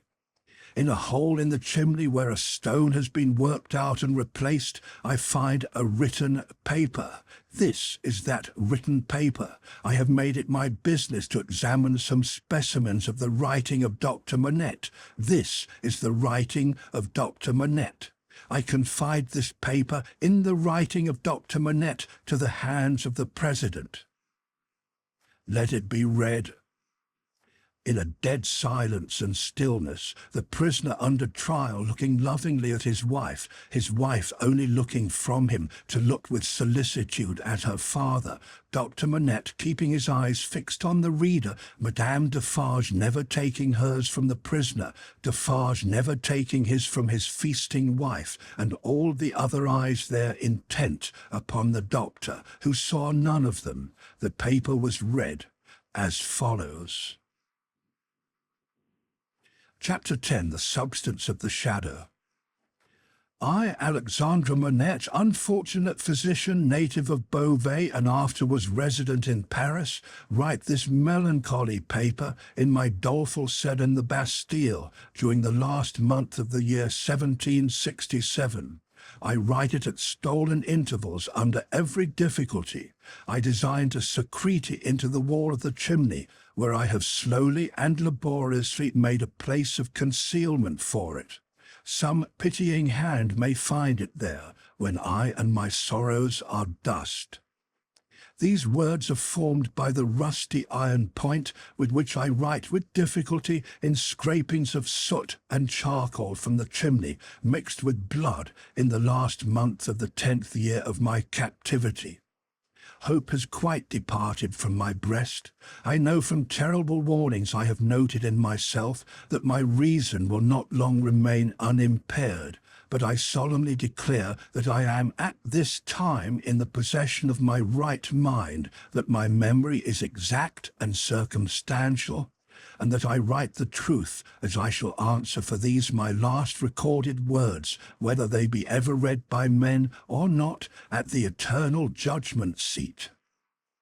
One cloudy moonlight night in the 3rd week of December, I think the 22nd of the month, in the year 1757, I was walking on a retired part of the quay by the Seine for the refreshment of the frosty air, at an hour's distance from my place of residence in the street of the School of Medicine, when a carriage came along behind me, driven very fast. As I stood aside to let that carriage pass, apprehensive that it might otherwise run me down, a head was put out at the window, and a voice called to the driver to stop. The carriage stopped as soon as the driver could rein in his horses, and the same voice called to me by my name. I answered. The carriage was then so far in advance of me that 2 gentlemen had time to open the door and alight before I came up with it. I observed that they were both wrapped in cloaks and appeared to conceal themselves. As they stood side by side near the carriage door, I also observed that they both looked of about my own age, or rather younger, and that they were greatly alike in stature, manner, voice, and, as far as I could see, face too. "You are Dr. Manette?" said one. "I am." "Dr. Manette, formerly of Beauvais," said the other, "the young physician, originally an expert surgeon, who within the last year or 2 has made a rising reputation in Paris?" "Gentlemen," I returned, "I am that Dr. Manette of whom you speak so graciously." "We have been to your residence," said the first, "and not being so fortunate as to find you there, and being informed that you were probably walking in this direction, we followed, in the hope of overtaking you. Were you pleased to enter the carriage?" The manner of both was imperious, and they both moved, as these words were spoken, so as to place me between themselves and the carriage door. They were armed, I was not. "Gentlemen," said I, "pardon me, but I usually inquire who does me the honour to seek my assistance, and what is the nature of the case to which I am summoned?" The reply to this was made by him who had spoken second. "Doctor, your clients are people of condition. As to the nature of the case, our confidence in your skill assures us that you will ascertain it for yourself better than we can describe it. Enough. Will you please to enter the carriage?" I could do nothing but comply, and I entered it in silence. They both entered after me, the last springing in after putting up the steps. The carriage turned about and drove on at its former speed. I repeat this conversation exactly as it occurred. I have no doubt that it is word for word the same. I describe everything exactly as it took place, constraining my mind not to wander from the task. Where I made the broken marks that follow here, I leave off for the time and put my paper in its hiding place. Broken mark. The carriage left the streets behind, passed the North Barrier, and emerged upon the country road. At 2/3 of a league from the barrier, I did not estimate the distance at that time, but afterwards, when I traversed it, it struck out of the main avenue and presently stopped at a solitary house. We all three alighted and walked by a damp, soft footpath in a garden where a neglected fountain had overflowed to the door of the house. It was not opened immediately in answer to the ringing of the bell, and one of my two conductors struck the man who opened it with his heavy riding glove across the face. There was nothing in this action to attract my particular attention, for I had seen common people struck more commonly than dogs. But the other of the two, being angry likewise, struck the man in like manner with his arm. The look and bearing of the brothers were then so exactly alike that I then first perceived them to be twin brothers. From the time of our alighting at the outer gate, which we found locked, and which one of the brothers had opened to admit us, and had relocked, I had heard cries proceeding from an upper chamber. I was conducted to this chamber straight, the cries growing louder as we ascended the stairs, and I found a patient in a high fever of the brain, lying on a bed. The patient was a woman of great beauty and young, assuredly not much past 20. Her hair was torn and ragged, and her arms were bound to her sides with sashes and handkerchiefs. I noticed that these bonds were all portions of a gentleman's dress. On one of them, which was a fringed scarf for a dress of ceremony, I saw the armorial bearings of a noble and the letter E. I saw this within the first minute of my contemplation of the patient, for, in her restless strivings, she had turned over on her face on the edge of the bed, had drawn the end of the scarf into her mouth, and was in danger of suffocation. My first act was to put out my hand to relieve her breathing, and, in moving the scarf aside, the embroidery in the corner caught my sight. I turned her gently over, placed my hands upon her breast to calm her and keep her down, and looked into her face. Her eyes were dilated and wild, and she constantly uttered piercing shrieks and repeated the words, "My husband, my father, and my brother," and then counted up to 12 and said, "Hush." For an instant, and no more, she would pause to listen, and then the piercing shrieks would begin again, and she would repeat the cry, "My husband, my father, and my brother," and would count up to 12, and say, "Hush." There was no variation in the order or the manner. There was no cessation, but the regular moment's pause in the utterance of these sounds. "How long," I asked, "has this lasted?" To distinguish the brothers, I will call them the elder and the younger. By the elder, I mean him who exercised the most authority. It was the elder who replied, "Since about this hour last night." "She has a husband, a father, and a brother?" "A brother." "I do not address her brother?" He answered with great contempt, "No." "She has some recent association with the number 12? The younger brother impatiently rejoined, "With 12 o'clock? "See, gentlemen," said I, still keeping my hands upon her breast, "how useless I am as you have brought me. If I had known what I was coming to see, I could have come provided. As it is, time must be lost. There are no medicines to be obtained in this lonely place." The elder brother looked to the younger, who said haughtily, "There's a case of medicines here," and brought it from a closet and put it on the table. Broken mark. I opened some of the bottles, smelt them, and put the stoppers to my lips. If I had wanted to use anything save narcotic medicines that were poisons in themselves, I would not have administered any of those. "Do you doubt them?" asked the younger brother. You see, monsieur, I'm going to use them, I replied, and said no more. I made the patient swallow with great difficulty and after many efforts the dose that I desired to give. As I intended to repeat it after a while, and as it was necessary to watch its influence, I then sat down by the side of the bed. There was a timid and suppressed woman in attendance, wife of the man downstairs, who had retreated into a corner. The house was damp and decayed, indifferently furnished, evidently recently occupied and temporarily used. Some thick old hangings had been nailed up before the windows to deaden the sound of the shrieks. They continued to be uttered in their regular succession, with the cry, "My husband, my father, and my brother," the counting up to 12, and "Hush!" The frenzy was so violent that I had not unfastened the bandages restraining the arms. But I had looked to them to see that they were not painful. The only spark of encouragement in the case was that my hand upon the sufferer's breast had this much soothing influence that for minutes at a time it tranquilized the figure. It had no effect upon the cries. No pendulum could be more regular. For the reason that my hand had this effect, I assume, I had sat by the side of the bed for half an hour, with the two brothers looking on, before the elder said, "There is another patient." I was startled and asked, "Is it a pressing case?" "You had better see," he carelessly answered, and took up a light. Broken mark.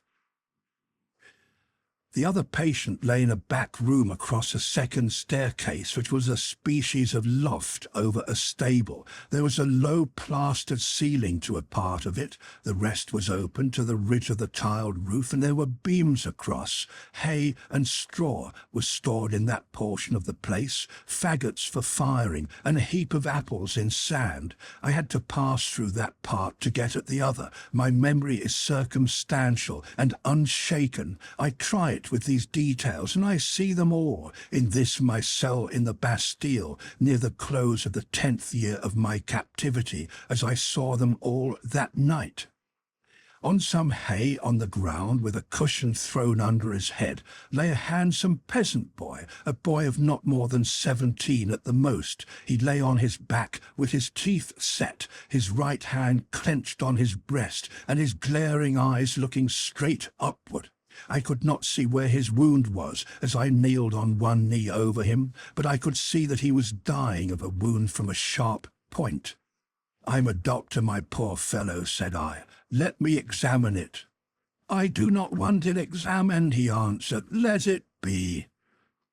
It was under his hand, and I soothed him to let me move his hand away. The wound was a sword thrust, received from 20 to 24 hours before, but no skill could have saved him if it had been looked to without delay. He was then dying fast. As I turned my eyes to the elder brother, I saw him looking down at this handsome boy whose life was ebbing out, as if he were a wounded bird, or hare, or rabbit, not at all as if he were a fellow creature. "How has this been done, monsieur?" said I. "Crazed young common dog, a serf, forced my brother to draw upon him, and has fallen by my brother's sword like a gentleman." There was no touch of pity, sorrow, or kindred humanity in this answer. The speaker seemed to acknowledge that it was inconvenient to have that different order of creature dying there, and that it would have been better if he had died in the usual obscure routine of his vermin kind. He was quite incapable of any compassionate feeling about the boy or about his fate. The boy's eyes had slowly moved to him as he had spoken, and they now slowly moved to me. "Doctor, they are very proud, these nobles, but we common dogs are proud too sometimes. They plunder us, outrage us, beat us, kill us, but we have a little pride left sometimes. Have you seen her, doctor?" The shrieks and the cries were audible there, though subdued by the distance. He referred to them as if she were lying in her presence. I said, "I have seen her." She is my sister, doctor. They have their shameful rights, these nobles, in the modesty and virtue of our sisters, many years. But we have had good girls among us, I know it, and have heard my father say so. She was a good girl. She was betrothed to a good young man. To a tenant of his. We were all tenants of his. That man who stands there, the other, his brother, the worst of a bad race. It was with the greatest difficulty that the boy gathered bodily force to speak, but his spirit spoke with a dreadful emphasis.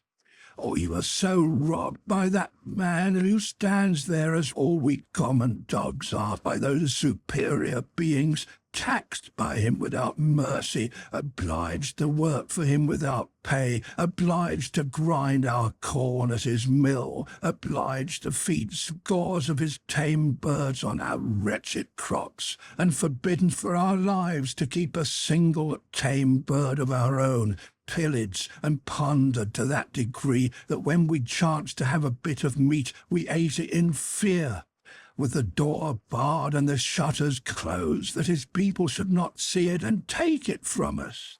I say we were so robbed and hunted and were made so poor that her father told us it was a dreadful thing to bring a child into the world, and that what we should most pray for was that our women might be barren and our miserable race die out. I had never before seen the sense of being oppressed bursting forth like a fire. I had supposed that it must be latent in the people somewhere, but I had never seen it break out until I saw it in the dying boy. Nevertheless, doctor, my sister married. He was ailing at that time, poor fellow, and she married her lover, that she might tend and comfort him in our cottage, our dog hut, as that man would call it. She had not been married many weeks, when that man's brother saw her and admired her, and asked that man to lend her to him, for what are husbands among us? He was willing enough, but my sister was good and virtuous, and hated his brother with a hatred as strong as mine. What did the two then to persuade her husband to use his influence with her to make her willy? The boy's eyes, which had been fixed on mine, slowly turned to the looker-on, and I saw in the two faces that all he said was true. The two opposing kinds of pride confronting one another, I can see, even in this Bastille, the gentleman's all negligent indifference, the peasant's all trodden-down sentiment and passionate revenge. You know, doctor, that it is among the rights of these nobles to harness us common dogs to carts and drive us. They so harnessed him and drove him. You know that it is among their rights to keep us in their grounds all night, quieting the frogs, in order that their noble sleep may not be disturbed. They kept him out in the unwholesome mists at night, and ordered him back into his harness in the day. But he was not persuaded. No, taken out of harness one day at noon to feed, if he could find food, he sobbed 12 times, once for every stroke of the bell, and died on her bosom. Nothing human could have held life in the boy but his determination to tell all that was wrong. He forced back the gathering shadows of death as he forced his clenched right hand to remain clenched and to cover his wound. Then, with that man's permission, and even with his aid, his brother took her away, in spite of what I know she must have told his brother, and what lad is will not be long unknown to you, doctor, as it is now. His brother took her away for his pleasure and diversion for a little while. I saw her pass me on the road. When I took the tidings home, our father's heart burst. He never spoke one of the words that filled it. I took my young sister, for I have another, to a place beyond the reach of this man, and where at least she will never be his vassal. Then I tracked the brother here, and last night climbed in, a common dog, but sword in hand. Where is the loft window? It was somewhere here. The room was darkening to his sight. The world was narrowing around him. I glanced about me and saw that the hay and straw were trampled over the floor, as if there had been a struggle. She heard me and ran in. I told her not to come near us till he was dead. He came in and first tossed me some pieces of money, then struck at me with a whip. But I, though a common dog, so struck at him as to make him draw. Let him break into as many pieces as he will the sword that he stained with my common blood. He drew to defend himself, thrust at me with all his skill for his life. My glance had fallen, but a few moments before, on the fragments of a broken sword lying among the hay. That weapon was a gentleman's. In another place lay an old sword that seemed to have been a soldier's. "Now, lift me up, doctor, lift me up. Where is he?" "He is not here," I said, supporting the boy and thinking that he referred to the brother. "He, proud as these nobles are, is afraid to see me. Where is the man who was here? Turn my face to him." I did so, raising the boy's head against my knee. But, invested for the moment with extraordinary power, he raised himself completely, obliging me to rise too, or I could not have still supported him. "Marquis," said the boy, turned to him with his eyes open wide and his right hand raised, "in the days when all these things are to be answered for, I summon you and yours to the last of your bad race to answer for them. I mark this cross of blood upon you as a sign that I do it. In the days when all these things are to be answered for, I summon your brother, the worst of the bad race, to answer for them separately. I mark this cross of blood upon him as a sign that I do it." Twice he put his hand to the wound in his breast, and with his forefinger drew a cross in the air. He stood for an instant with the finger yet raised, and as it dropped, he dropped with it, and I laid him down, dead. Broken mark. When I returned to the bedside of the young woman, I found her raving in precisely the same order of continuity. I knew that this might last for many hours, and that it would probably end in the silence of the grave. I repeated the medicines I had given her, and I sat at the side of the bed until the night was far advanced. She never abated the piercing quality of her shrieks, never stumbled in the distinctness or the order of her words. They were always, "My husband, my father, and my brother, 1, 2, 3, 4, 5, 6, 7, 8, 9, 10, 11, 12, hush." This lasted 26 hours from the time when I first saw her. I had come and gone twice, and was again sitting by her when she began to falter. I did what little could be done to assist that opportunity, and by she sank into a lethargy and lay like the dead. It was as if the wind and rain had lulled at last. After a long and fearful storm, I released her arms and called the woman to assist me to compose her figure and the dress she had torn. It was then that I knew her condition to be that of one in whom the first expectations of being a mother have arisen, and it was then that I lost the little hope I had had of her. "Is she dead?" asked the Marquis, whom I will still describe as the elder brother, coming booted into the room from his horse. "Not dead," said I, "but like to die." "What strength there is in these common bodies," he said, looking down at her with some curiosity. "There is prodigious strength," I answered him, "in sorrow and despair." He first laughed at my words and then frowned at them. He moved a chair with his foot near to mine, ordered the woman away, and said in a subdued voice, Doctor, finding my brother in this difficulty with these hinds, I recommended that your aid should be invited. Your reputation is high, and as a young man with your fortune to make, you are probably mindful of your interest. The things that you see here are things to be seen and not spoken of. I listened to the patient's breathing and avoided answering. Do you honour me with your attention, doctor? Monsieur, said I, in my profession, the communications of patients are always received in confidence. I was guarded in my answer, for I was troubled in my mind with what I had heard and seen. Her breathing was so difficult to trace that I carefully tried the pulse and the heart. There was life and no more. Looking round as I resumed my seat, I found both the brothers intent upon me. Broken mark.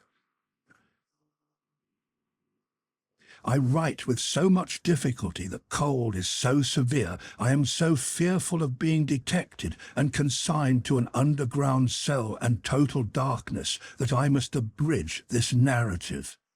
There is no confusion or failure in my memory. It can recall and could detail every word that was ever spoken between me and those brothers. She lingered for a week. Towards the last I could understand some few syllables that she said to me by placing my ear close to her lips. She asked me where she was, and I told her who I was, and I told her it was in vain that I asked her for her family name. She faintly shook her head upon the pillow and kept her secret as the boy had done. I had no opportunity of asking her any question until I had told the brothers she was sinking fast and could not live another day. Until then, though no one was ever presented to her consciousness save the woman and myself, one or other of them had always jealously sat behind the curtain at the head of the bed when I was there. But when it came to that, they seemed careless what communication I might hold with her, as if the thought passed through my mind, I were dying too. I always observed that their pride bitterly resented the younger brothers, as I call him, having crossed swords with a peasant, and that peasant a boy. The only consideration that appeared to affect the mind of either of them was the consideration that this was highly degrading to the family and was ridiculous. As often as I caught the younger brother's eyes, their expression reminded me that he disliked me deeply for knowing what I knew from the boy. He was smoother and more polite to me than the elder, but I saw this. I also saw that I was an encumbrance in the mind of the elder, too. My patient died 2 hours before midnight, at a time by my watch answering almost to the minute when I had first seen her. I was alone with her when her forlorn young head drooped gently on one side and all her earthly wrongs and sorrows ended. The brothers were waiting in a room downstairs, impatient to ride away. I had heard them, alone at the bedside, striking their boots with their riding whips and loitering up and down. "At last she is dead," said the elder when I went in. "She is dead," said I. "I congratulate you, my brother," were his words as he turned around. He had before offered me money, which I had postponed taking. He now gave me a rouleau of gold. I took it from his hand, but laid it on the table. I had considered the question, and had resolved to accept nothing. "Pray excuse me," said I, "under the circumstances, no." They exchanged looks, but bent their heads to me as I bent mine to them, and we parted without another word on either side. Broken mark. I am weary, worn down by misery. I cannot read what I have written with this gaunt hand. Early in the morning the rouleau of gold was left at my door in a little box with my name on the outside. From the first I had anxiously considered what I ought to do. I decided that day to write privately to the minister, stating the nature of the 2 cases to which I had been summoned, and the place to which I had gone, in effect stating all the circumstances. I knew what court influence was and what the immunity of the nobles were, and I expected that the matter would never be heard of. But I wished to relieve my own mind. I had kept the matter a profound secret, even from my wife, and this, too, I resolved to state in my letter. I had no apprehension whatever of my real danger, but I was conscious that there might be danger for others if others were compromised by possessing the knowledge that I possessed. I was much engaged that day and could not complete my letter that night. I rose long before my usual time next morning to finish it. It was the last day of the year. The letter was lying before me just completed when I was told that a lady waited who wished to see me. Broken Mark. I am growing more and more unequal to the task I have set myself. It is so cold, so dark, my senses are so benumbed, and the gloom upon me is so dreadful. The lady was young, engaging, and handsome, but not marked for long life. She was in great agitation. She presented herself to me as the wife of the Marquis Saint-Evremond. I connected the title by which the boy had addressed the elder brother with the initial letter embroidered on the scarf, and had no difficulty in arriving at the conclusion that I had seen that nobleman very lately. My memory is still accurate, but I cannot write the words of our conversation. I suspect that I am watched more closely than I was, and I know not at what times I may be watched. She had in part suspected and in part discovered the main fact of the cruel story of her husband's share in it and my being resorted to. She did not know that the girl was dead. Her hope had been, she said in great distress, to show her in secret a woman's sympathy. Her hope had been to avert the wrath of heaven from a house that had long been hateful to the suffering many. She had reasons for believing that there was a young sister living, and her greatest desire was to help that sister. I could tell her nothing but that there was such a sister. Beyond that I knew nothing. Her inducement to come to me, relying on my confidence, had been the hope that I could tell her the name and place of abode, whereas to this wretched hour I am ignorant of both. Broken Mark. These scraps of paper fail me. One was taken from me with a warning yesterday. I must finish my record today. She was a good, compassionate lady, and not happy in her marriage. How could she be? The brother distrusted and disliked her, and his influence was all opposed to her. She stood in dread of him, and in dread of her husband too. When I handed her down to the door, there was a child, a pretty boy from 2 to 3 years old, in her carriage. "For his sake, doctor," she said, pointing to him in tears, "I would do all I can to make what poor amends I can. He will never prosper in his inheritance otherwise. I have a presentiment that if no other innocent atonement is made for this, it will one day be required of him. What I have left to call my own, it is little beyond the worth of a few jewels. I will make it the first charge of his life to bestow, with the compassion and lamenting of his dead mother, on this injured family, if the sister can be discovered." She kissed the boy and said, caressing him, "It is for thine own dear sake. Thou wilt be faithful, little Charles?" The child answered her bravely, "Yes." I kissed her hand, and she took him in her arms and went away caressing him. I never saw her more. As she had mentioned her husband's name in the faith that I knew it, I added no mention of it to my letter. I sealed my letter and, not trusting it out of my own hands, delivered it myself that day. That night, the last night of the year, towards 9 o'clock, a man in a black dress ran at my gate, demanding to see me, and softly followed my servant, Ernest Defarge, a youth, upstairs. When my servant came into the room where I sat with my wife, "Oh, my wife, beloved of my heart, my fair young English wife." We saw the man who was supposed to be at the gate standing silent behind him. "An urgent case in the Rue Saint-Honoré," he said. "It would not detain me. He had a coach in waiting. It brought me here. It brought me to my grave.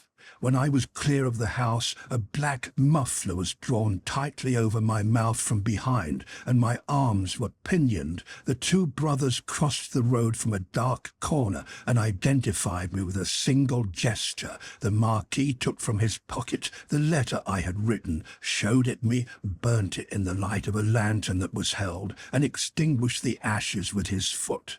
Not a word was spoken. I was brought here. I was brought to my living grave.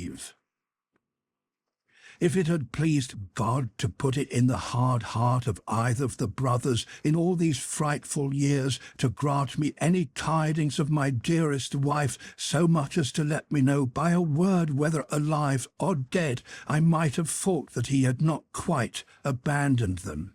But now I believe that the mark of the Red Cross is fatal to them, and that they have no part in his mercies. And them and their descendants, to the last of their race, I, Alexandre Manette, unhappy prisoner, do this last night of the year 1767, in my unbearable agony, denounce to the times when all these things shall be answered for. I denounce them to heaven and to earth. A terrible sound arose when the reading of this document was done, a sound of craving and eagerness that had nothing articulate in it but blood. The narrative called up the most revengeful passions of the time, and there was not a head in the nation but must have dropped before it.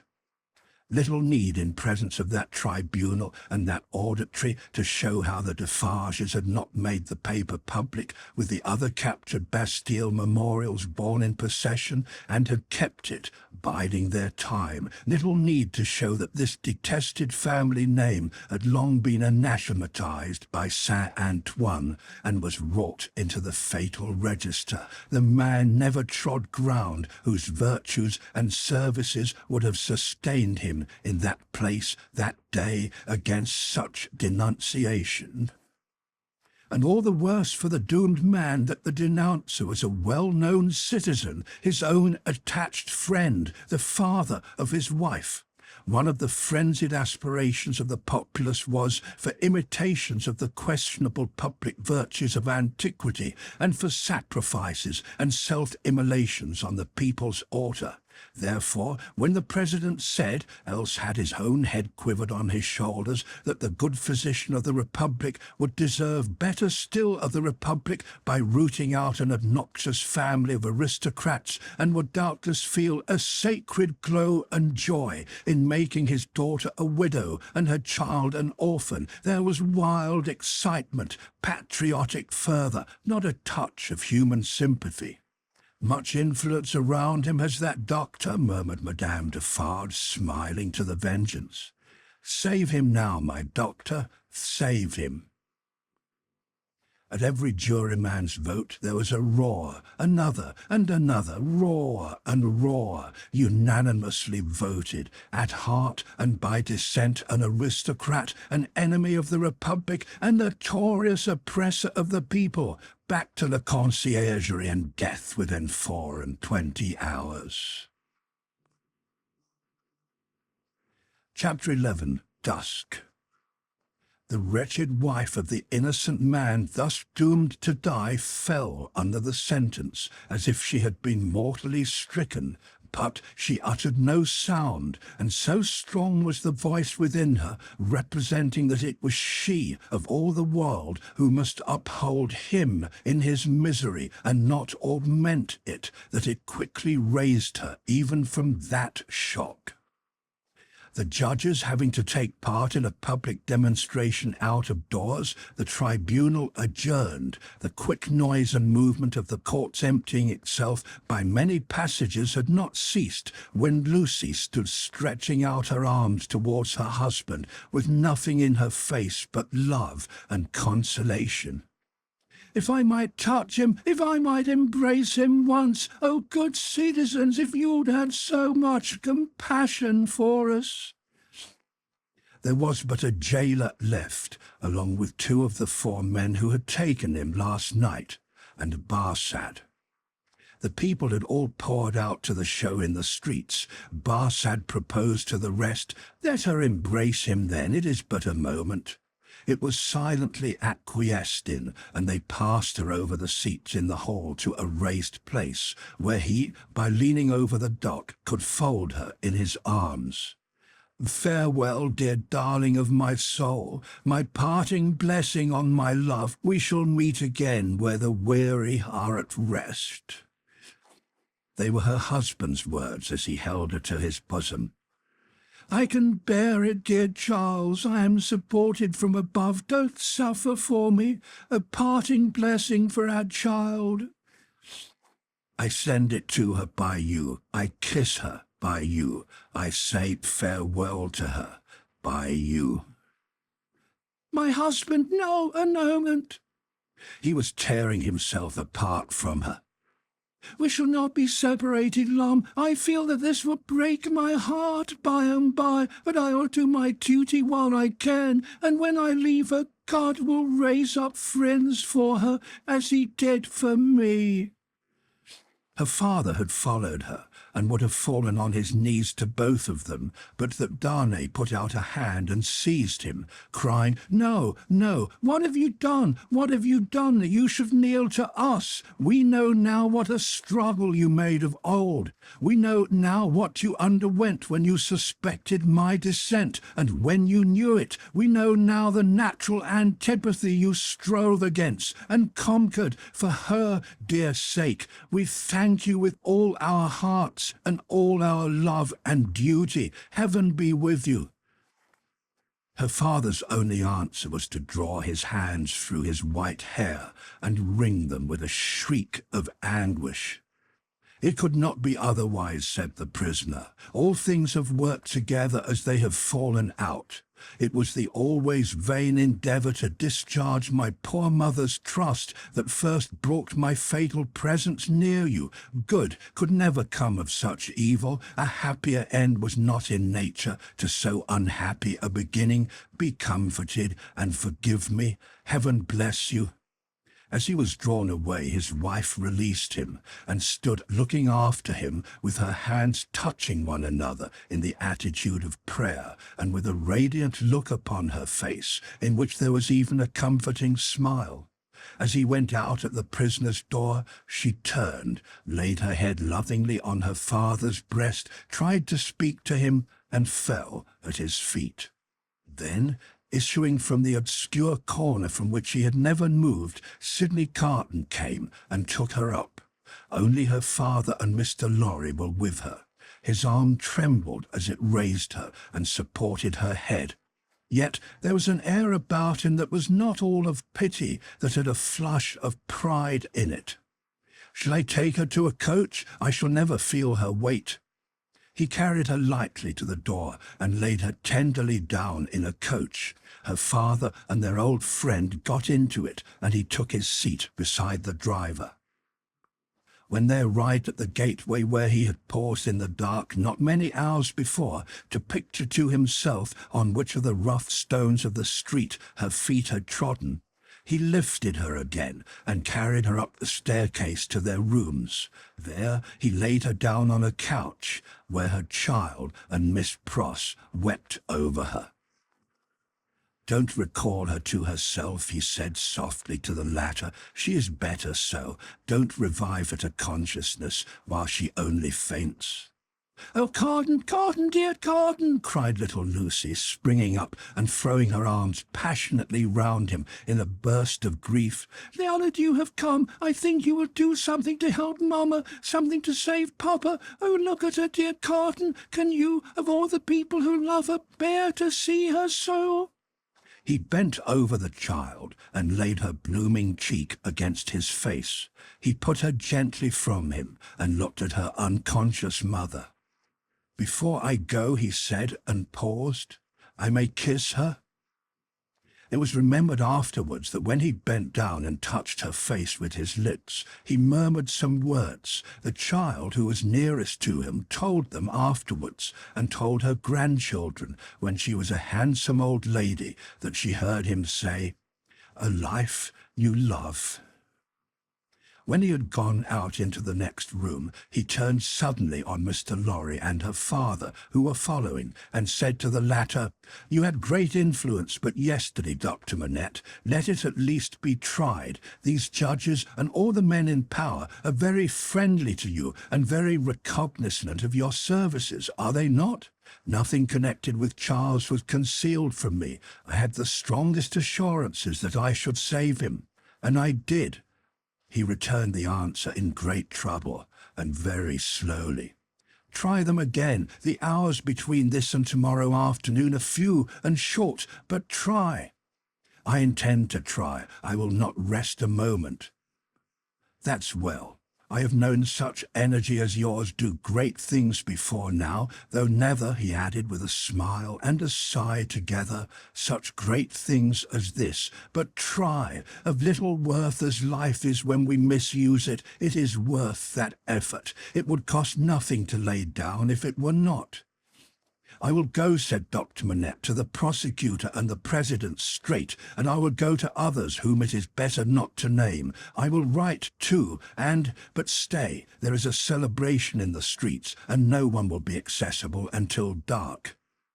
"That's true. Well, it is a forlorn hope at the best, and not much the forlorner for being delayed till dark. I should like to know how you speed. Though, mind, I expect nothing. When are you likely to have seen these red powers, Dr. Manette?" "Immediately after dark, I should hope, within an hour or two from this." "It will be dark soon after 4. Let us stretch the hour or two. If I go to Mr. Lorry's at 9, shall I hear what you have done, either from our friend or from yourself?" "Yes. May you prosper." Mr. Lorry followed Sidney to the outer door, and, touching him on the shoulder as he was going away, caused him to turn. "I have no hope," said Mr. Lorry in a low and sorrowful whisper. "Nor have I. If any one of these men or all of these men were disposed to spare him, which is a large supposition, for what is his life or any man's to them, I doubt if they durst spare him after the demonstration in the court. And so do I. I heard the fall of the axe in that sound." Mr. Lorry leaned his arm upon the doorpost and bowed his face upon it. "Don't despond," said Carton, very gently. "Don't grieve. I encouraged Dr. Manette in this idea because I felt that it might one day be consolatory to her. Otherwise she might think his life was one only thrown away or wasted, and that might trouble her." Yes, returned Mr. Lorry, drying his eyes. "You are right. But he will perish. There is no real hope." "Yes, he will perish. There is no real hope," echoed Carton, and walked with a settled step downstairs. Chapter 12. Darkness. Sidney Carton paused in the street, not quite decided where to go.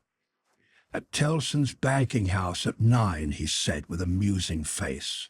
"Shall I do well in the meantime to show myself? I think so. It is best that these people should know there is such a man as I here. It is a sound precaution, and may be a necessary preparation.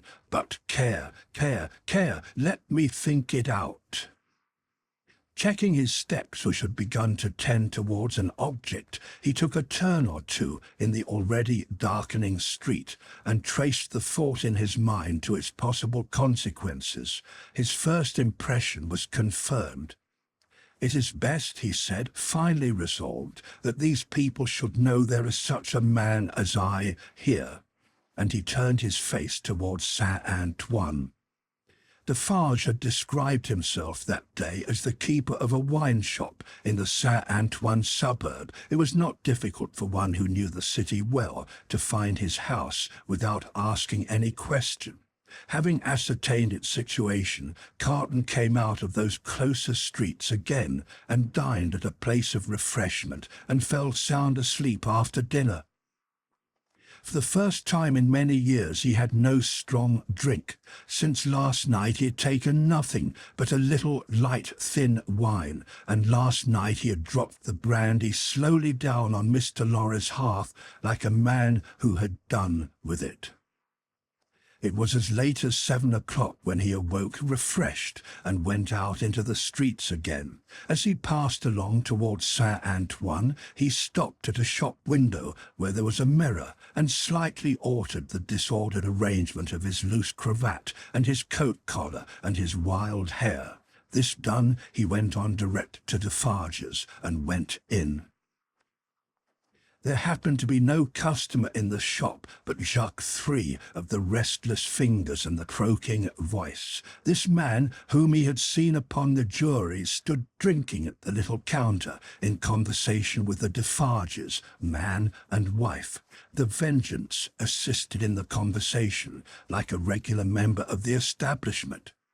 As Carton walked in, took his seat, and asked in very indifferent French for a small measure of wine, Madame Defarge cast a careless glance at him, and then a keener, and then a keener, and then advanced to him herself, and asked him what it was he had ordered.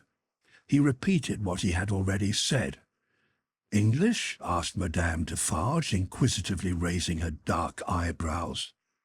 After looking at her, as if the sound of even a single French word were slow to express itself to him, he answered, in his former strong foreign accent, "Yes, madame, yes, I am English."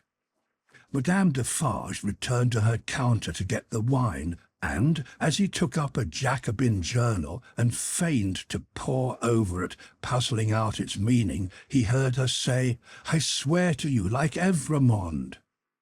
Defarge brought him the wine and gave him good evening. "How? Good evening." "Oh, good evening, citizen," filling his glass. "Ah, and good wine. I drink to the Republic." Defarge went back to the counter and said, "Certainly, a little like." Madame sternly retorted, "I tell you, a good deal like." Jacques III pacifically remarked, "He is so much in your mind, see you, madame?" The amiable Vengeance added with a laugh, "Here's my faith, and you are looking forward with so much pleasure to seeing him once more tomorrow." Carton followed the lines and words of his paper with a slow forefinger and with a studious and absorbed face. They were all leaning their arms on the counter close together, speaking low. After a silence of a few moments, during which they all looked towards him without disturbing his outward attention from the Jacobin editor, they resumed their conversation. "It is true what Madame says," observed Jacques III. "Why stop? There was great force in that. Why stop?" "Well, well," reasoned Defarge, "but one must stop somewhere. After all, the question is still where." "At extermination," said Madame. "Magnificent," croaked Jacques III. The Vengeance also highly approved. "Extermination is good doctrine, my wife," said Defarge, rather troubled. "In general, I say nothing against it. But this doctor has suffered much. You have seen him today. You have observed his face when the paper was read." "I have observed his face," repeated Madame contemptuously and angrily. "Yes, I have observed his face. I have observed his face to be not the face of a true friend of the Republic. Let him take care of his face." "And you have observed, my wife," said Defarge, in a deprecatory manner, "the anguish of his daughter, which must be a dreadful anguish to him." "I have observed his daughter," repeated Madame. "Yes, I have observed his daughter more times than one. I have observed her today, and I have observed her other days. I have observed her in the court, and I have observed her in the street by the prison. Let me but lift my finger." She seemed to raise it, the listener's eyes were always on his paper, and to let it fall with a rattle on the ledge before her, as if the axe had dropped. "The citizeness is superb," croaked the juryman. "She is an angel," said the Vengeance, and embraced her. "As to thee," pursued Madame, implacably addressing her husband, "if it depended on thee, which happily it does not, thou wouldst rescue this man even now." "No," protested Defarge, "not if the lift this glass would do it, but I would leave the matter there. I say, stop there."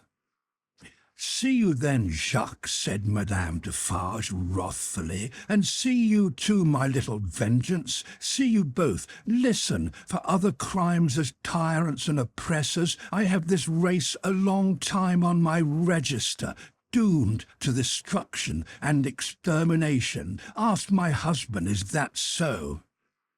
"It is so," assented Defarge, without being asked. "In the beginning of the great days, when the Bastille falls, he finds this paper of today, and he brings it home, and in the middle of the night, when this place is clear and shut, we read it, here on this spot, by the light of this lamp. Ask him, is that so?" "It is so," assented Defarge. "That night, I tell him, when the paper is read through and the lamp is burnt out, and the day is gleaming in above those shutters and between those iron bars, that I have now a secret to communicate. Ask him, is that so?" "It is so," assented Defarge again. "I communicate to him that secret. I smite this bosom with these two hands, as I smite it now, and I tell him, Defarge, I was brought up among the fishermen at the seashore, and that peasant family, so injured by the two Evremond brothers as that Bastille paper describes, is my family. Defarge, that sister of the mortally wounded boy upon the ground, was my sister. That husband was my sister's husband. That unborn child was their child. That brother was my brother. That father was my father. Those dead are my dead. And that summons to answer for those things descends to me. Ask him, is that so?" "It is so," assented Defarge once more. "Then tell wind and fire where to stop," returned Madame, "but don't tell me." Both her hearers derived a horrible enjoyment from the deadly nature of her wrath. The listener could feel how white she was without seeing her, and both highly commended it. Defarge, a weak minority, interposed a few words for the memory of the compassionate wife of the Marquis, but only elicited from his own wife a repetition of her last reply. "Tell the wind and the fire where to stop. Not me." Customers entered, and the group was broken up. The English customer paid for what he had, perplexedly counted his change, and asked, as a stranger, to be directed towards the National Palace. Madame Defarge took him to the door, and put her arm on his, in pointing out the road. The English customer was not without his reflections then, that it might be a good deed to seize that arm, lift it, and strike under it sharp and deep. But he went his way, and was soon swallowed up in the shadow of the prison wall. At the appointed hour he emerged from it to present himself in Mr. Lorry's room again, where he found the old gentleman walking to and fro in restless anxiety. He said he had been with Lucie until just now, and had only left her for a few minutes to come and keep his appointment. Her father had not been seen since he quitted the banking-house towards 4 o'clock. She had some faint hopes that his meditation might save Charles, but they were very slight. He had been more than 5 hours gone. Where could he be? Mr. Lorry waited until 10, but Dr. Manette not returning, and he being unwilling to leave Lucie any longer, it was arranged that he should go back to her and come to the banking house again at midnight. In the meanwhile, Carton would wait alone by the fire for the doctor. He waited, and the clock struck 12, but Dr. Manette did not come back. Mr. Lorry returned and found no tidings of him, and brought none. Where could he be? They were discussing this question, and were almost building up some weak structure of hope on his prolonged absence, when they heard him on the stairs. The instant he entered the room, it was plain that all was lost. Whether he had really been to anyone, or whether he had been all that time traversing the streets, was never known. As he stood staring at them, they asked him no question, for his face told them everything. "I cannot find it," said he, "and I must have it. Where is it?" His head and throat were bare, and as he spoke with a helpless look straying all around, he took his coat off and let it drop on the floor.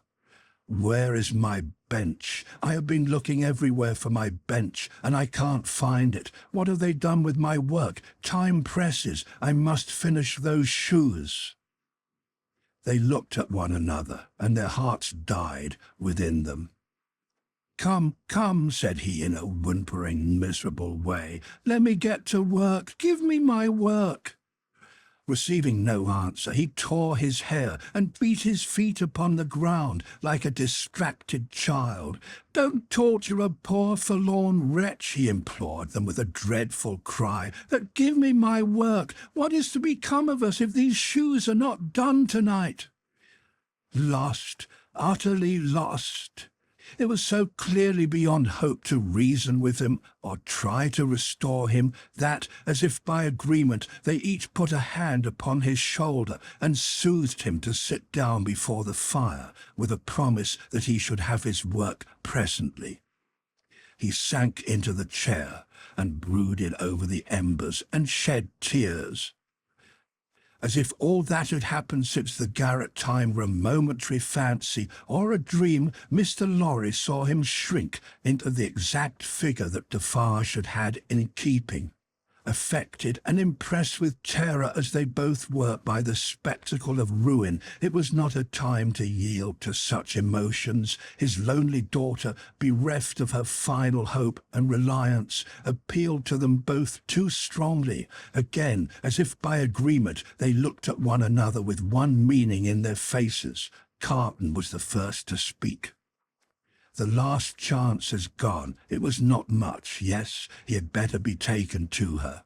But before you go, will you for a moment steadily attend to me? Don't ask me why I make the stipulations I am going to make and exact the promise I am going to exact. I have a reason, a good one." "I do not doubt it," answered Mr. Lorry. "Say on." The figure in the chair between them was all the time monotonously rocking itself to and fro and moaning. They spoke in such a tone as they would have used if they had been watching by a sick-bed in the night. Carton stooped to pick up the coat, which lay almost entangling his feet. As he did so, a small case in which the doctor was accustomed to carry the lists of his day's duties fell lightly on the floor. Carton took it up, and there was a folded paper in it. "We should look at this," he said. Mr. Lorry nodded his consent. He opened it and exclaimed, "Thank God!" "What is it?" asked Mr. Lorry, eagerly. "A moment, let me speak of it in its place. First," he put his hand in his coat and took another paper from it. "That is the certificate which enables me to pass out of this city. Look at it, you see. Sidney Carton, an Englishman."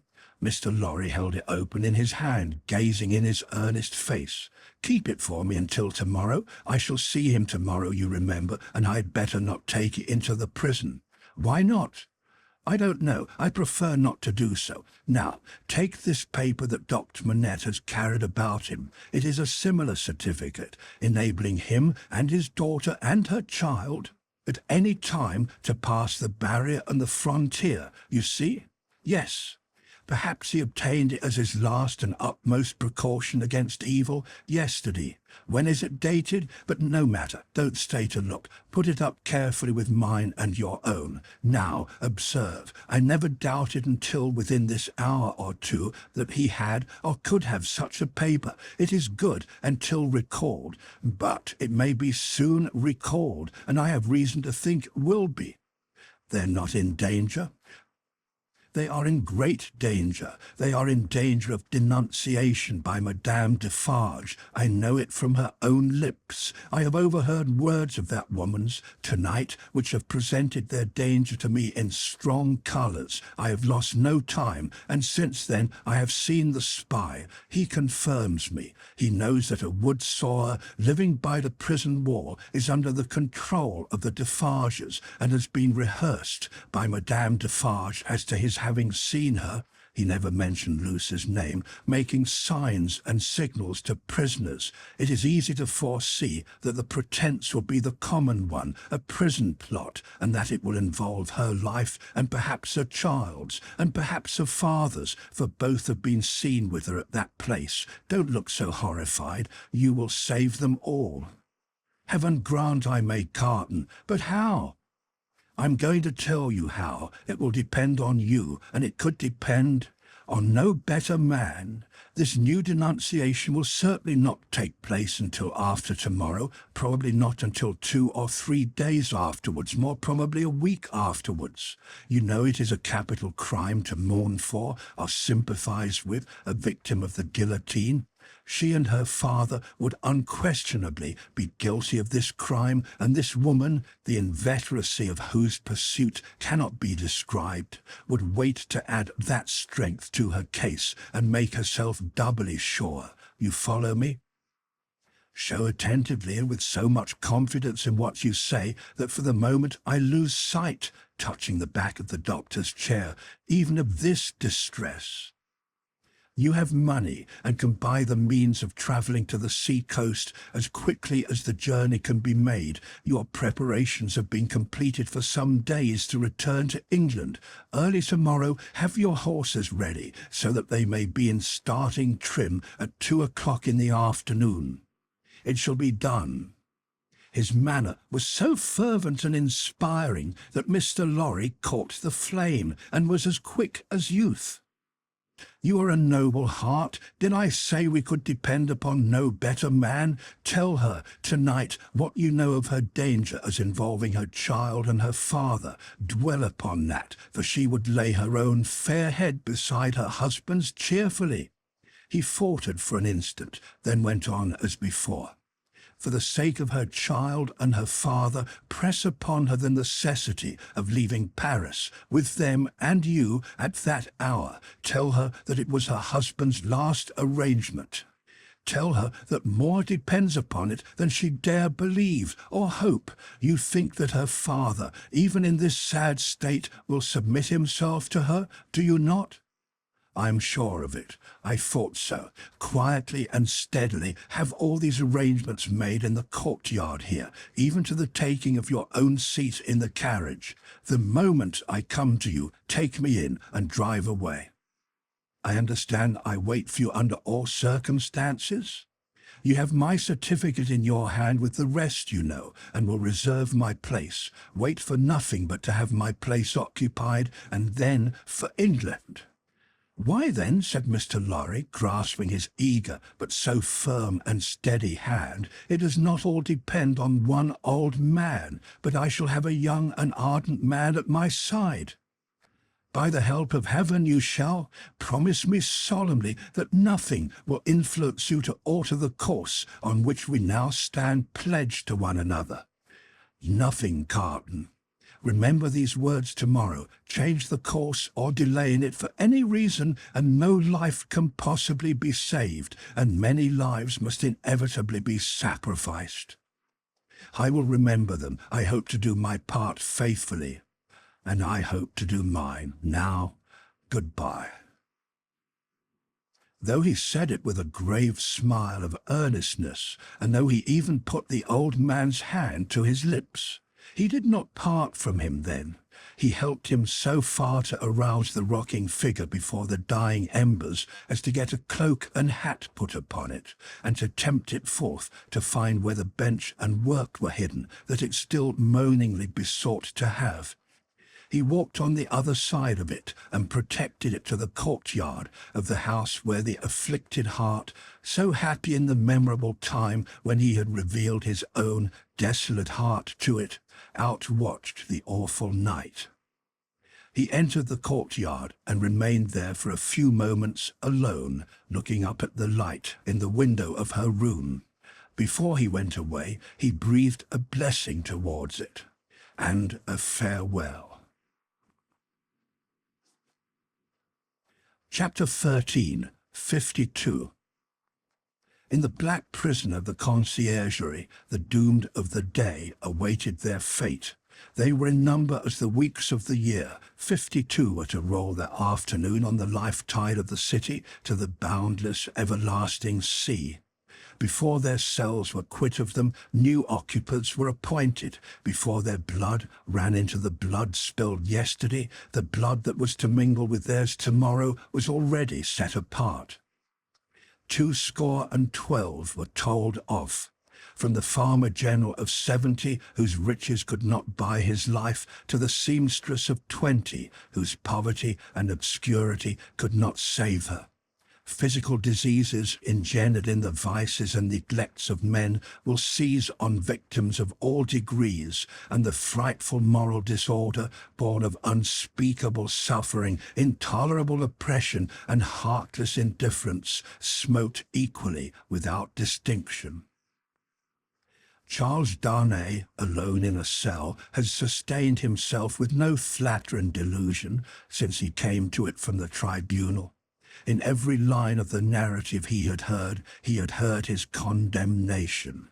He had fully comprehended that no personal influence could possibly save him, that he was virtually sentenced by the millions, and that units could avail him nothing. Nevertheless, it was not easy, with the face of his beloved wife fresh before him, to compose his mind to what it must bear. His hold on life was strong, and it was very, very hard to loosen. By gradual efforts and degrees, unclosed a little here, it clenched the tighter there. And when he brought his strength to bear on that hand and it yielded, this was closed again. There was a hurry, too, in all his thoughts, a turbulent and heated working of his heart that contended against resignation. If for a moment he did feel resigned, then his wife and child who had to live after him seemed to protest and to make it a selfish thing. But all this was at first. Before long, the consideration that there was no disgrace in the fate he must meet, and that numbers went the same road wrongfully and trod it firmly every day, sprang up to stimulate him. Next followed the thought that much of the future peace of mind, enjoyable by the dear ones, depended on his quiet fortitude. So, by degrees, he calmed into the better state, when he could raise his thoughts much higher and draw comfort down.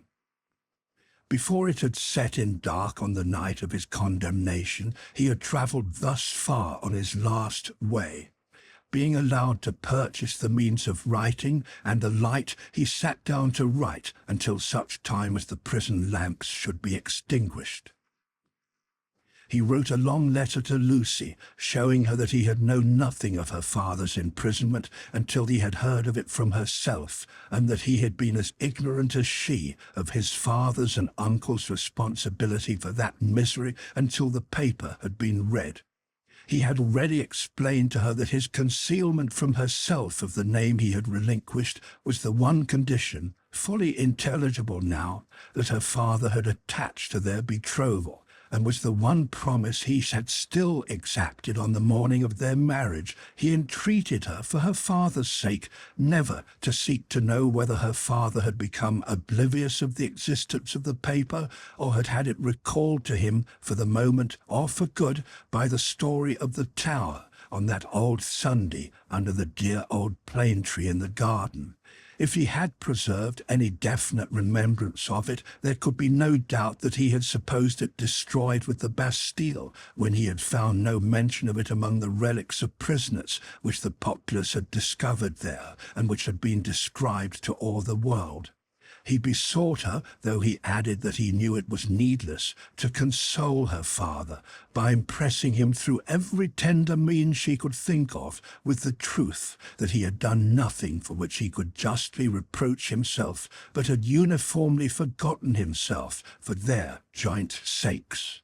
Next to her preservation of his own last grateful love and blessing, and her overcoming of her sorrow to devote herself to their dear child, he adjured her, as they would meet in heaven, to comfort her father. To her father himself he wrote in the same strain, but he told her father that he expressly confided his wife and child to his care, and he told him this very strongly with the hope of rousing him from any despondency or dangerous retrospect towards which he foresaw he might be tending. To Mr. Lorry he commended them all, and explained his worldly affairs. That done, with many added sentences of grateful friendship and warm attachment, all was done. He never thought of Carton. His mind was so full of the others that he never once thought of him. He had time to finish these letters before the lights were put out. When he lay down on his straw bed, he thought he had done with this world. But it beckoned him back in his sleep and showed itself in shining forms, free and happy, back in the old house in Soho, though it had nothing in it like the real house. Unaccountably released and light of heart, he was with Lucie again, and she told him it was all a dream, and he had never gone away. A pause of forgetfulness, and then he had even suffered, and had come back to her, dead and at peace, and yet there was no difference in him. Another pause of oblivion, and he awoke in the sombre morning, unconscious where he was or what had happened, until it flashed upon his mind. This is the day of my death.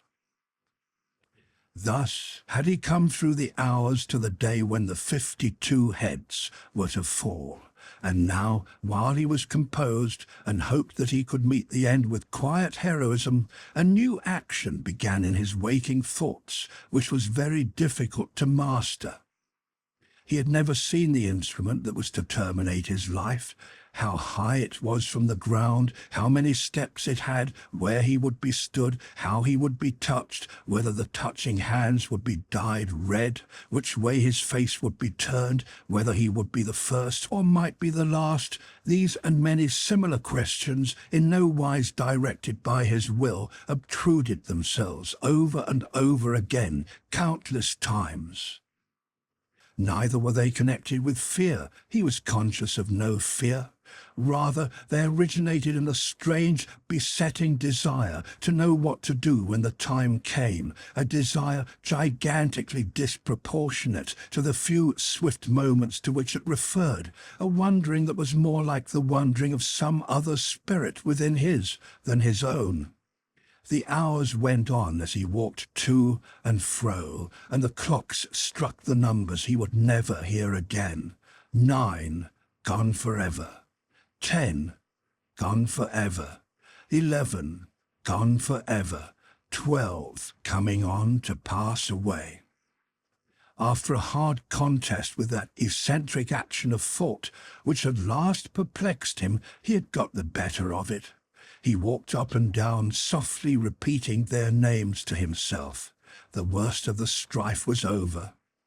He could walk up and down free from distracting fancies, praying for himself and for them. 12, gone forever. He had been apprised that the final hour was 3, and he knew he would be summoned some time earlier, inasmuch as the tumbrils jolted heavily and slowly through the streets. Therefore he resolved to keep 2 before his mind as the hour, and so to strengthen himself in the interval that he might be able after that time to strengthen others. Walking regularly to and fro with his arms folded on his breast, a very different man from the prisoner who had walked to and fro at La Force, he heard 1 struck away from him without surprise. The hour had measured like most other hours.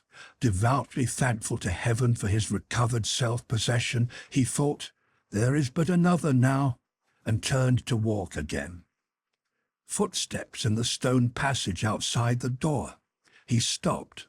The key was put in the lock and turned. Before the door was opened, or as it opened, a man said in a low voice in English, "He has never seen me here. I have kept out of his way. Go you in alone. I wait near. Lose no time."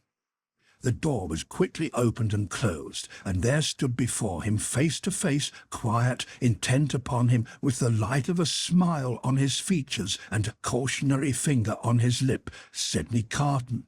There was something so bright and remarkable in his look that, for the first moment, the prisoner misdoubted him to be an apparition of his own imagining. But he spoke, and it was his voice. He took the prisoner's hand, and it was his real grasp. "Of all the people upon earth you least expected to see me," he said. "I could not believe it to be you. I can scarcely believe it now. You are not—" The apprehension came suddenly into his mind. "A prisoner? No. I am accidentally possessed of a power over one of the keepers here, and in virtue of it I stand before you. I come from her, your wife, dear Darnay."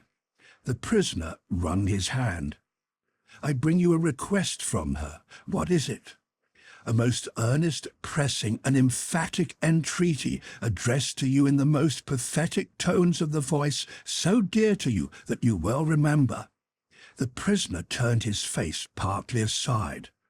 "You have no time to ask me why I bring it or what it means. I have no time to tell you. You must comply with it. Take off those boots you wear and draw on these of mine." There was a chair against the wall of the cell behind the prisoner. Carton, pressing forward, had already, with the speed of lightning, got him down into it and stood over him, barefoot. "Draw on these boots of mine. Put your hands to them. Put your will to them. Quick!" "Carton, there is no escaping from this place. It never can be done. You'll only die with me. It is madness." "It would be madness if I asked you to escape, but do I? When I ask you to pass out at that door, tell me it is madness and remain here.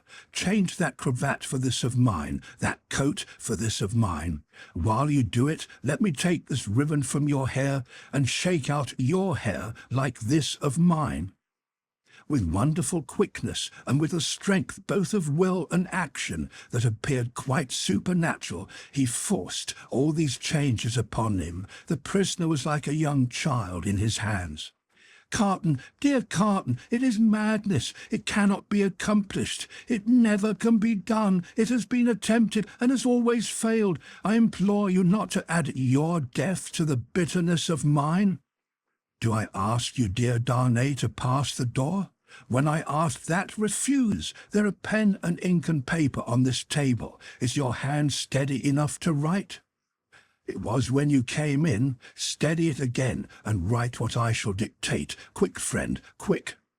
Pressing his hand to his bewildered head, Darnay sat down at the table. Carton, with his right hand in his breast, stood close beside him. "Write exactly as I speak." "To whom do I address it?" "To no one." Carton still had his hand in his breast. "Do I date it?" "No." The prisoner looked up at each question. Carton, standing over him with his hand in his breast, looked down. "If you remember," said Carton, dictating, "the words that passed between us long ago, you will readily comprehend this when you see it.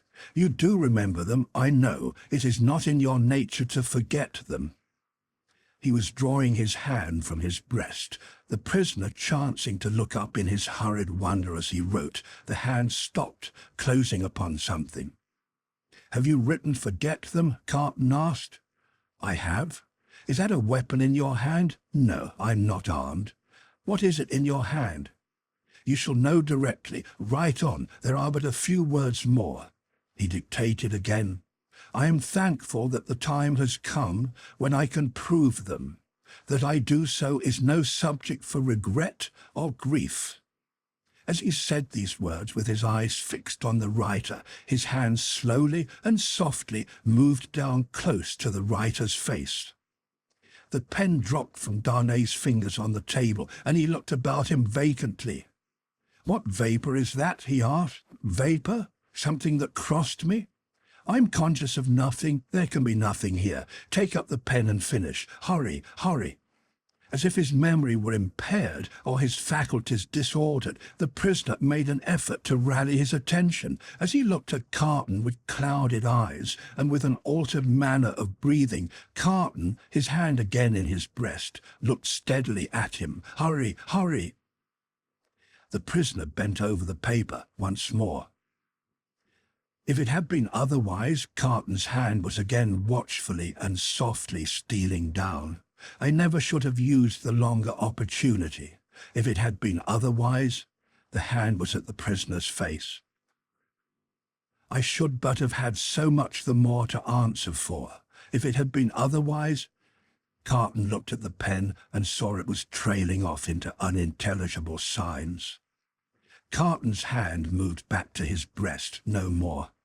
The prisoner sprang up with a reproachful look, but Carton's hand was close and firm at his nostrils, and Carton's left arm caught him round the waist. For a few seconds he faintly struggled with the man who had come to lay down his life for him, but within a minute or so he was stretched insensible on the ground.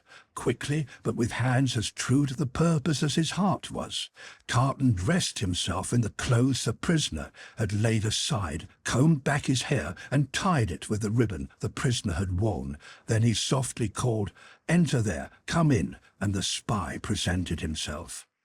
"You see," said Carton, looking up, as he kneeled on one knee beside the insensible figure, putting the paper in the breast, "is your hazard very great?" "Mr. Carton," the spy answered with a timid snap of his fingers, "my hazard is not that in the thick of business here. If you are true to the whole of your bargain, don't fear me. I will be true to the death. You must be, Mr. Carton, if the tale of 52 is to be right. Being made right by you in that dress, I shall have no fear." "Have no fear. I shall soon be out of the way of harming you, and the rest will soon be far from here, please God. Now, get assistance and take me to the coach." "You?" said the spy nervously. "Him man with whom I have exchanged. You go out at the gate by which you brought me in?" "Of course. I was weak and faint when you brought me in, and I am fainter now you take me out. The parting interview has overpowered me. Such a thing has happened here often, and too often. Your life is in your own hands. Quick, call assistance." "You swear not to betray me," said the trembling spy, as he paused for a last moment. Man," returned Carton, stamping his foot, "have I sworn by no solemn vow already to go through with this, that you waste the precious moments now? Take him yourself to the courtyard you know of. Place him yourself in the carriage. Show him yourself to Mr. Lorry. Tell him yourself to give him no restorative but air, and to remember my words of last night and his promise of last night, and drive away."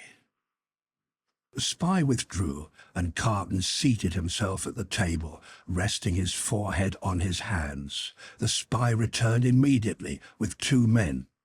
"How then," said one of them, contemplating the fallen figure, "so afflicted to find that his friend has drawn a prize in the lottery of Saint Guillotine?"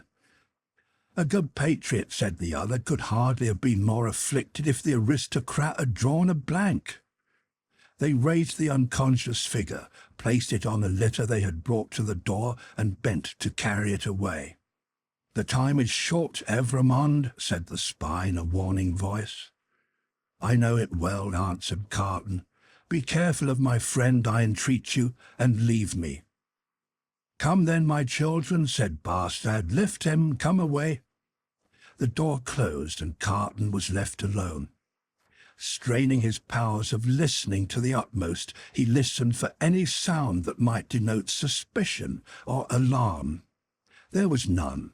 Keys turned, doors clashed, footsteps passed along distant passages. No cry was raised or hurry made that seemed unusual.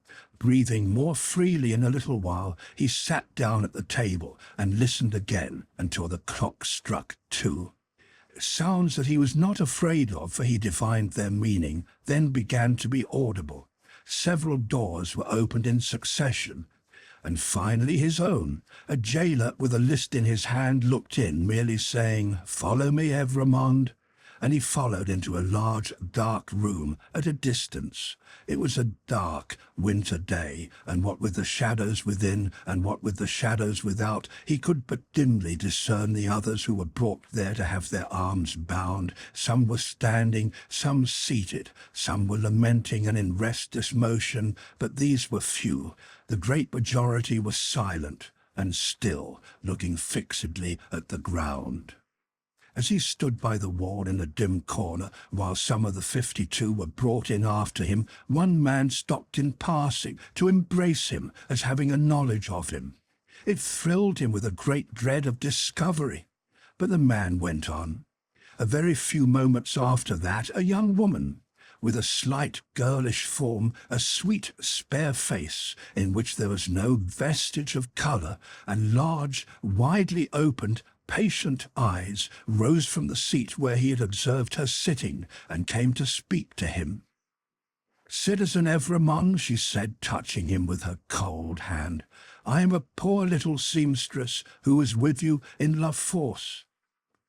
He murmured for answer, "True, I forget what you were accused of." "Plots. Though the just heaven knows that I'm innocent of any. Is it likely? Who would think of plotting with a poor, little, weak creature like me?" The forlorn smile with which she said it so touched him that tears started from his eyes. "I'm not afraid to die, Citizen Evrémonde, but I have done nothing. I'm not unwilling to die if the Republic, which is to do so much good to us poor, will profit by my death. But I did not know how that can be, Citizen Evrémonde, such a poor, weak little creature." As the last thing on earth that his heart was to warm and soften to, it warmed and softened to this pitiable girl. "I heard you were released, Citizen Evrémonde. I hoped it was true." "It was, but I was again taken and condemned." "If I may ride with you, Citizen Evrémonde, will you let me hold your hand? I am not afraid, but I am little and weak, and it will give me more courage." As the patient eyes were lifted to his face, he saw a sudden doubt in them, and then astonishment. He pressed the work-worn, hunger-worn young fingers, and touched his lips. "Are you dying for him?"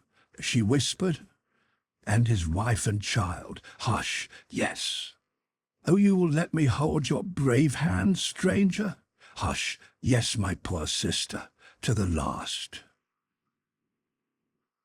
The same shadows that are falling on the prison are falling in that same hour of the early afternoon on the barrier with the crowd about it, when a coach going out of Paris drives up to be examined. "Who goes here? Whom have we within? Papers?" The papers are handed out and read. "Alexandre Manette, physician, French. Which is he?"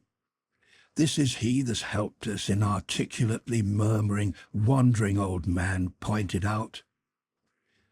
"Apparently the citizen doctor is not in his right mind. The revolution fever will have been too much for him." "Greatly too much for him." "Pah, many suffer with it. Lucie, his daughter, French. Which is she?" "This is she." "Apparently it must be Lucie, the wife of Evrémonde, is it not?" "It is. Ha! Evrémonde has an assignation elsewhere. Lucie, her child, English. This is she?" "She and no other." Kiss me, child of Evrémonde. Now thou hast kissed a good republican, something new in thy family. Remember it.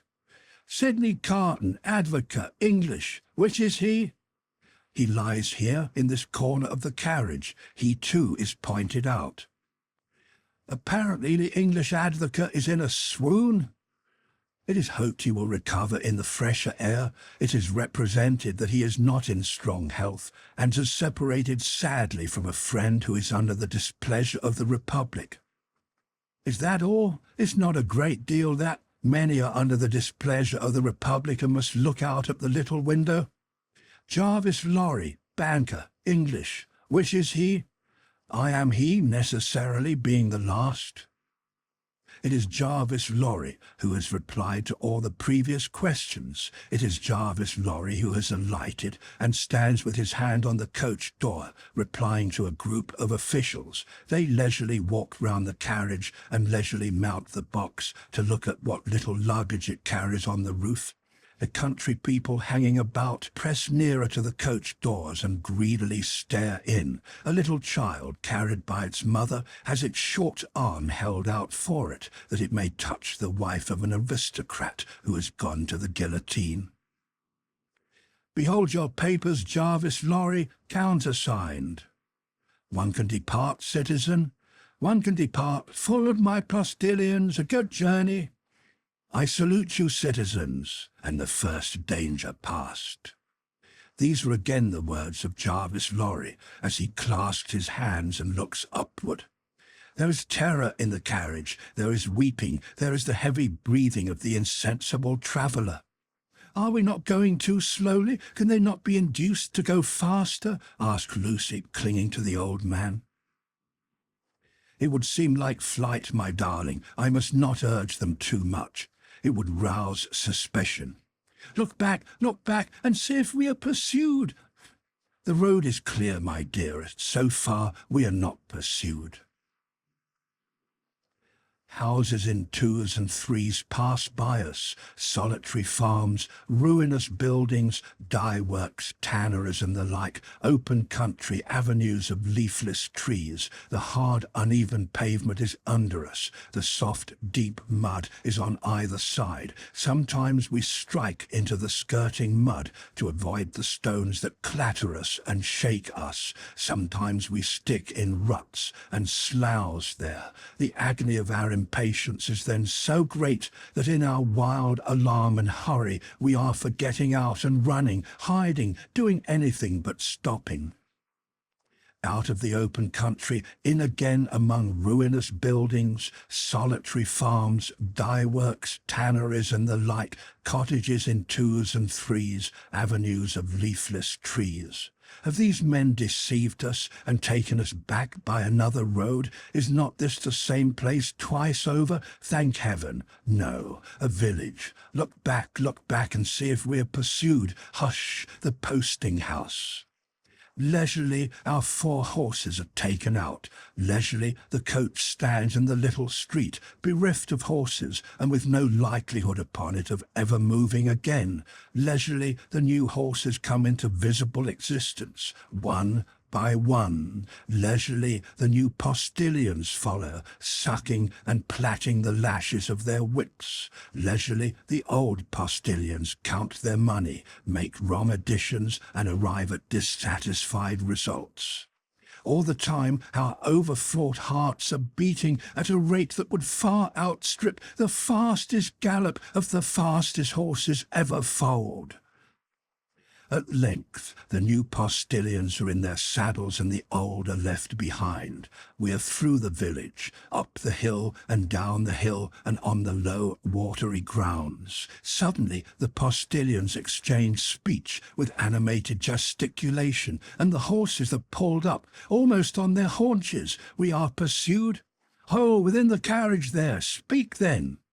What is it? Asks Mr. Lorry, looking out at window. How many did they say? I do not understand you. At the last post, how many to the guillotine today? 52. I said so. A brave number. My fellow citizen here would have it 42. 10 more heads are worth having. The guillotine goes handsomely. I love it. Aye, forward. What? The night comes on dark. He moves more. He is beginning to revive and to speak intelligibly. He thinks they are still together. He asks him by his name what he has in his hand. Oh, pity us, kind heaven, and help us. Look out, and see if we are pursued. The wind is rushing after us, and the clouds are flying after us, and the moon is plunging after us, and the whole wild night is in pursuit of us. But so far we are pursued by nothing else. Chapter 14. The Knitting Done. In that same juncture of time when the 52 awaited their fate, Madame Defarge held darkly ominous counsel with the Vengeance and Jacques III of the Revolutionary Jury. Not in the wine-shop did Madame Defarge confer with these ministers, but in the shed of the wood sawyer, erst a mender of roads. The sawyer himself did not participate in the conference, but abided at a little distance, like an outer satellite who is not to speak until required, or to offer an opinion until invited. "But our Defarge," said Jacques III, "is undoubtedly a good Republican, eh?" "There is no better," the voluble Vengeance protested in her shrill notes, "in France."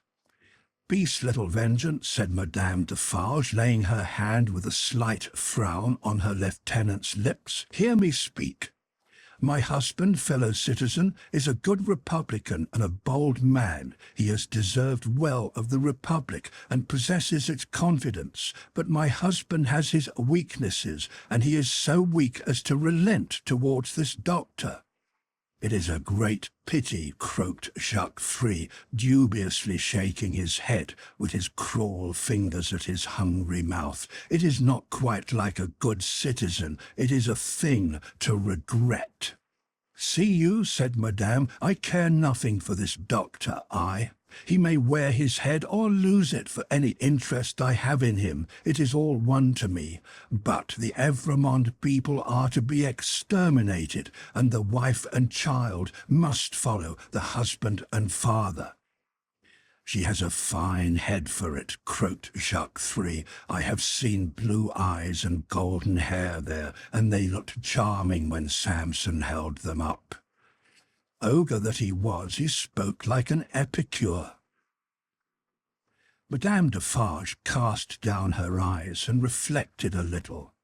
"The child also," observed Jacques III, with a meditative enjoyment of his words, "has golden hair and blue eyes, and we seldom have a child there. It is a pretty sight." "In a word," said Madame Defarge, coming out of her short abstraction, "I cannot trust my husband in this matter. Not only do I feel since last night that I dare not confide to him the details of my projects, but also I feel that if I delay there is danger of his giving warning, and then they might escape." "That must never be," croaked Jacques III. "No one must escape. We have not half enough as it is. We ought to have 60 a day." "In a word," Madame Defarge went on, "my husband has not my reason for pursuing this family to annihilation, and I have not his reason for regarding this doctor with any sensibility. I must act for myself, therefore. Come hither, little citizen." The wood sawyer, who held her in the respect, and himself in the submission, of mortal fear, advanced with his hand to his red cap. "Touching those signals, little citizen," said Madame Defarge sternly, "that she made to the prisoners, you are ready to bear witness to them this very day?" "Aye, why not?" cried the sawyer. "Every day, in all weathers, from 2 to 4, always signalling, sometimes with the little one, sometimes without. I know what I know. I have seen with my eyes." He made all manner of gestures while he spoke, as if in incidental imitation of some few of the great diversity of signals that he had never seen. clearly plucked, said Jacques Three, transparently. There was no doubt of the jury, inquired Madame Defarge, letting her eyes turn to him with a gloomy smile. Rely upon the patriotic jury, dear citizeness. I answer for my fellow jurymen. Now let me see, said Madame Defarge, pondering again. Yet once more, can I spare this doctor to my husband? I have no feeling either way. Can I spare him? He would count as one head, observed Jacques Three in a low voice. We really have not heads enough. It would be a pity, I think. He was signalling with her when I saw her, argued Madame Defarge. I cannot speak of one without the other, and I must not be silent, and trust the case wholly to him, this little citizen here, for I am not a bad witness. The Vengeance and Jacques Three vied with each other in their fervent protestations that she was the most admirable and marvellous of witnesses. The little citizen, not to be outdone, declared her to be a celestial witness. He must take his chance, said Madame Defarge. No, I cannot spare him. You are engaged at 3 o'clock. You're going to see the batch of today executed. You? The question was addressed to the wood sawyer, who hurriedly replied in the affirmative, seizing the occasion to add that he was the most ardent of republicans, and that he would be in effect the most desolate of republicans if anything prevented him from enjoying the pleasure of smoking his afternoon pipe in the contemplation of the droll national barber. He was so very demonstrative herein that he might have been suspected, perhaps was, by the dark eyes that looked contemptuously at him out of Madame Defarge's head, of having his small individual fears for his own personal safety every hour in the day. I, said Madame, am equally engaged at the same place. After it is over, say at 8 tonight, come you to me in Saint-Antoine, and we will give information against these people at my section. The wood sawyer said he would be proud and flattered to attend the citizeness. The citizeness, looking at him, he became embarrassed, evaded her glance as a small dog would have done, retreated among his wood, and hid his confusion over the handle of his saw. Madame Defarge beckoned the juryman and the Vengeance a little nearer to the door, and there expounded her further views to them thus. She'll now be at home, awaiting the moment of his death. She will be mourning and grieving. She will be in a state of mind to impeach the justice of the Republic. She will be full of sympathy with its enemies. I will go to her. What an admirable woman! What an adorable woman! Exclaimed Jacques Three, rapturously. Ah, my cherished! Cried the Vengeance, and embraced her. Take you my knitting, said Madame Defarge, placing it in her lieutenant's hands, and have it ready for me in my usual seat. Keep me my usual chair. Go you there straight, for there will probably be a greater concourse than usual today. I willingly obey the orders of my chief, said the Vengeance with alacrity, and kissing her cheek. You will not be late? I shall be there before the commencement. And before the tumbrils arrive, be sure you are there, my soul, said the Vengeance, calling after her, for she had already turned into the street. Before the tumbrils arrive. Madame Defarge slightly waved her hand to imply that she heard and might be relied upon to arrive in good time, and so went through the mud and round the corner of the prison wall. The Vengeance and the juryman, looking after her as she walked away, were highly appreciative of her fine figure and her superb moral endowments. There were many women at that time upon whom the time laid a dreadfully disfiguring hand, but there was not one among them more to be dreaded than this ruthless woman, now taking her way along the streets, of a strong and fearless character, of shrewd sense and readiness, of great determination, of that kind of beauty which not only seems to impart to its possessor firmness and animosity, but to strike into others others an instinctive recognition of those qualities, the troubled time would have heaved her up under any circumstances. But, imbued from her childhood with a brooding sense of wrong and an inveterate hatred of a class, opportunity had developed her into a tigress. She was absolutely without pity. If she ever had the virtue in her, it had quite gone out of her. It was nothing to her that an innocent man was to die for the sins of his forefathers. She saw not him, but them. It was nothing to her that his wife was to be made a widow and his daughter an orphan. That was insufficient punishment, because they were her natural enemies and her prey, and as such had no right to live.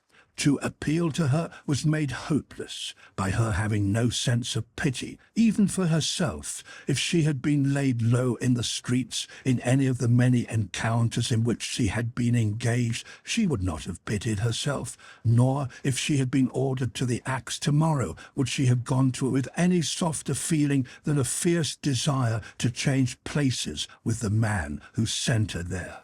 Such a heart Madame Defarge carried under her rough robe. Carelessly worn, it was a becoming robe enough in a certain weird way, and her dark hair looked rich under her coarse red cap. Lying hidden in her bosom was a loaded pistol. Lying hidden at her waist was a sharpened dagger. Thus accoutred, and walking with the confident tread of such a character, and with the supple freedom of a woman who had habitually walked in her girlhood, barefooted and bare-legged on the brown sea sand, Madame Defarge took her way along the streets. Now, when the journey of the travelling coach, at that very moment waiting for the completion of its load, had been planned out last night, the difficulty of taking Miss Pross in it had much engaged Mr. Lorry's attention. It was not merely desirable to avoid overloading the coach, but it was of the highest importance that the time occupied in examining it and its passengers should be reduced to the utmost, since their escape might depend on the saving of only a few seconds here and there. Finally, he had proposed, after anxious consideration, that Miss Pross and Jerry, who were at liberty to leave the city, should leave it at 3 o'clock in the lightest wheeled conveyance known to that period. Unencumbered with luggage, they would soon overtake the coach, and, passing it and preceding it on the road, would order its horses in advance, and greatly facilitate its progress during the precious hours of the night, when delay was the most to be dreaded. Seeing in this arrangement the hope of rendering real service in that pressing emergency, Miss Pross hailed it with joy. She and Jerry had beheld the coach start, had known who it was that Solomon brought, had passed some 10 minutes in tortures of suspense, and were now concluding their arrangements to follow the coach, even as Madame Defarge, taking her way through the streets, now drew nearer and nearer to the else deserted lodging in which they held their consultation. "Now, what do you think, Mr. Cruncher?" said Miss Pross, whose agitation was so great that she could hardly speak, or stand, or move, or live. "What do you think of our not starting from this courtyard? Another carriage having already gone from here today, it might awaken suspicion." "My opinion, miss," returned Mr. Cruncher, "is as you're right. Likewise, what I'll stand by you, right or wrong." "I'm so distracted with fear and hope for our precious creatures," said Miss Pross, wildly crying, "that I am incapable of forming any plan. Are you capable of forming any plan, my dear good Mr. Cruncher?" "Respecting the future spear of life, miss," returned Mr. Cruncher, "I hope so. Respecting any present use of this here blessed old head of mine, I think not. Would you do me the favour, miss, to take notice of 2 promises and vows, what it is my wishes for to record in this here crisis?" "Oh, for gracious sake," cried Miss Pross, still wildly crying, "record them at once and get them out of the way like an excellent man." "First," said Mr. Cruncher, who was all in a tremble, and who spoke with an ashy and solemn visage, Them poor things well out of this. Never no more will I do it. Never no more. I'm quite sure, Mr. Cruncher, returned Miss Pross, that you will never do it again, whatever it is, and I beg you not to think it necessary to mention more particularly what it is. No, miss, returned Jerry, it shall not be named to you. Second, them poor things well out of this, and never no more will I interfere with Mrs. Cruncher's flopping. Never no more. Whatever housekeeping arrangement that may be, said Miss Pross, striving to dry her eyes and compose herself, I have no doubt it is best that Mrs. Cruncher should have it entirely under her own superintendence. Oh, my poor darlings! I go so far as to say, miss, moreover, proceeded Mr. Cruncher, with a most alarming tendency to hold forth, as from a pulpit, and let my words be took down, and took to Mrs. Cruncher through yourself, that what my opinions respectin' flopping has undergone a change, and that what I only hope with all my heart as Mrs. Cruncher may be a flopping at the present time. There, I hope she is, my dear man, cried the distracted Miss Pross, and I hope she finds it answering her expectations. Forbid it, proceeded Mr. Cruncher, with additional solemnity, additional slowness, and additional tendency to hold forth and hold out, as anything what I have ever said or done should be visited on my earnest wishes for them poor creatures now. Forbid it as we shouldn't all flop, if it was anyways convenient to get 'em out of this here decimal risk. Forbid it, miss, what I say, forbid it. This was Mr. Cruncher's conclusion after a protracted but vain endeavour to find a better one. And still Madame Defarge, pursuing her way along the streets, came nearer and nearer. If we ever get back to our native land, said Miss Pross, you may rely upon my telling Mrs. Cruncher as much as I may be able to remember and understand of what you have so impressively said, and at all events you may be sure that I shall bear witness to your being thoroughly in earnest at this dreadful time. Now, pray, let us think, my esteemed Mr. Cruncher, let us think. Still Madame Defarge, pursuing her way along the streets, came nearer and nearer. If you were to go before, said Miss Pross, and stop the vehicle and horses from coming here, and were to wait somewhere for me, wouldn't that be best? Mr. Cruncher thought it might be best. Where could you wait for me? Asked Miss Pross. Mr. Cruncher was so bewildered that he could think of no locality but Temple Bar. Alas, Temple Bar was hundreds of miles away, and Madame Defarge was drawing very near indeed. By the cathedral door, said Miss Pross. Would it be much out of the way to take me in near the great cathedral door between the two towers? No, miss, answered Mr. Cruncher. Then, like the best of men, said Miss Pross, go to the posting-house straight and make that change. I am doubtful, said Mr. Cruncher, hesitating and shaking his head, about laving of you see. We don't know what may happen. Heaven knows we don't, returned Miss Pross, but have no fear for me. Take me in at the cathedral at 3 o'clock, or as near it as you can, and I am sure it will be better than our going from here. I feel certain of it. There, bless you, Mr. Cruncher, think not of me, but of the lives that may depend on both of us. This exordium, and Miss Pross's two hands in quite agonized entreaty clasping his, decided Mr. Cruncher. With an encouraging nod or two, he immediately went out to alter the arrangements, and left her by herself to follow as she had proposed. The having originated a precaution which was already in course of execution was a great relief to Miss Pross. The necessity of composing her appearance so that it should attract no special notice in the streets was another relief. She looked at her watch, and it was 20 minutes past 2. She had no time to lose, but must get ready at once. Afraid, in her extreme perturbation, of the loneliness of the deserted rooms, and of half-imagined faces peeping from behind every open door in them, Miss Pross got a basin of cold water and began laving her eyes, which were swollen and red. Haunted by her feverish apprehensions, she could not bear to have her sight obscured for a minute at a time by the dripping water, but constantly paused and looked round to see that there was no one watching her. In one of those pauses she recoiled and cried out, for she saw a figure standing in the room. The basin fell to the ground broken, and the water flowed to the feet of Madame Defarge. By strange, stern ways, and through much staining blood, those feet had come to meet that water. Madame Defarge looked coldly at her, and said, "The wife of Evrémonde, where is she?" It flashed upon Miss Pross's mind that the doors were all standing open, and would suggest the flight.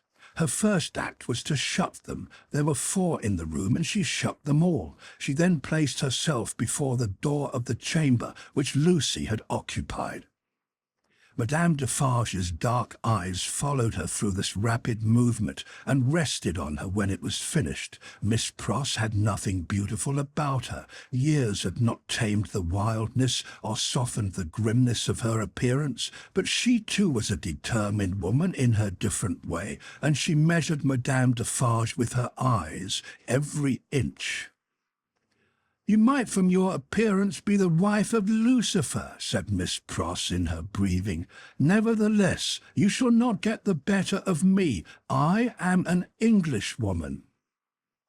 Madame Defarge looked at her scornfully, but still with something of Miss Pross's own perception that they two were at bay. She saw a tight, hard, wiry woman before her, as Mr. Lorry had seen in the same figure a woman with a strong hand in the years gone by. She knew full well that Miss Pross was the family's devoted friend. Miss Pross knew full well that Madame Defarge was the family's malevolent enemy. "On my way yonder," said Madame Defarge, with a slight movement of her hand towards the fatal spot, "where they reserve my chair and my knitting for me, I am come to make my compliments to her in passing. I wish to see her." "I know that your intentions are evil," said Miss Pross, "and you may depend upon it I'll hold my own against them." Each spoke in her own language. Neither understood the other's words. Both were very watchful, and intent to deduce from look and manner what the unintelligible words meant. "It'll do her no good to keep herself concealed from me at this moment," said Madame Defarge. "Good patriots will know what that means. Let me see her. Go tell her that I wish to see her. Do you hear?" "If those eyes of yours were bed winches," returned Miss Pross, "and I was an English four-poster, they shouldn't loose a splinter of me. No, you wicked foreign woman, I am your match."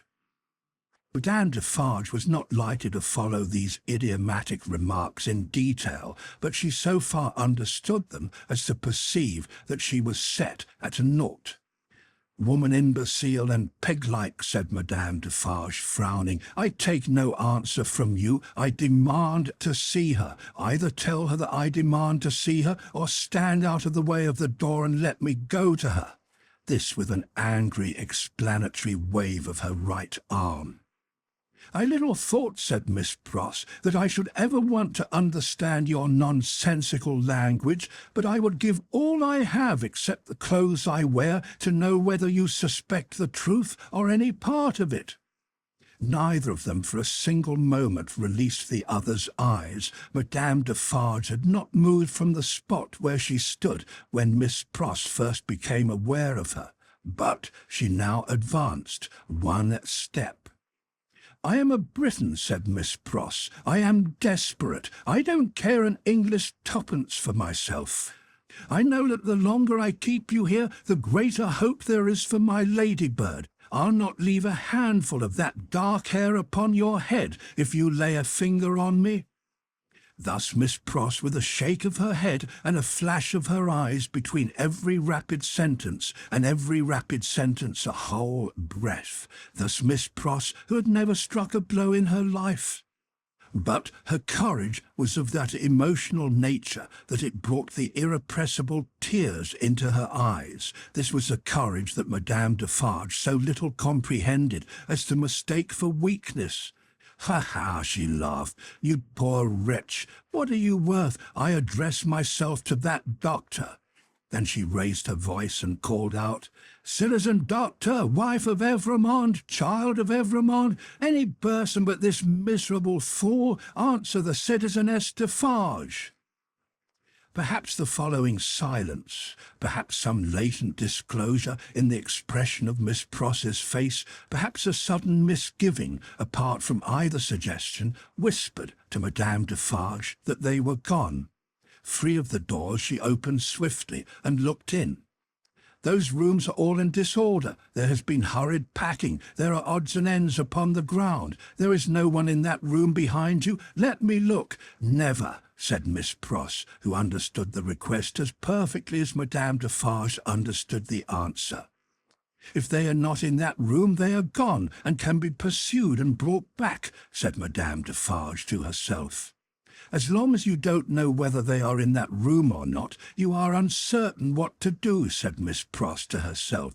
"And you shall not know that if I can prevent your knowing it, and know that or not know that, you shall not leave here while I can hold you. I have been in the streets from the first. Nothing has stopped me. I will tear you to pieces, but I will have you from that door," said Madame Defarge.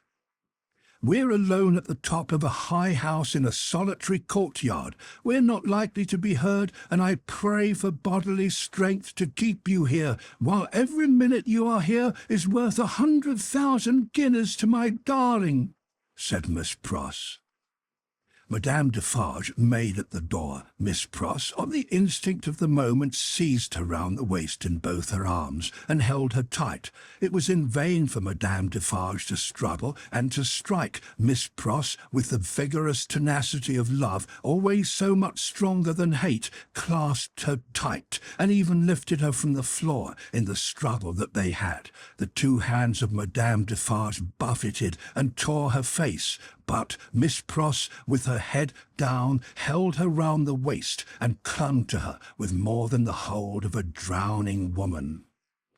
Soon Madame Defarge's hand ceased to strike and felt at her encircled waist.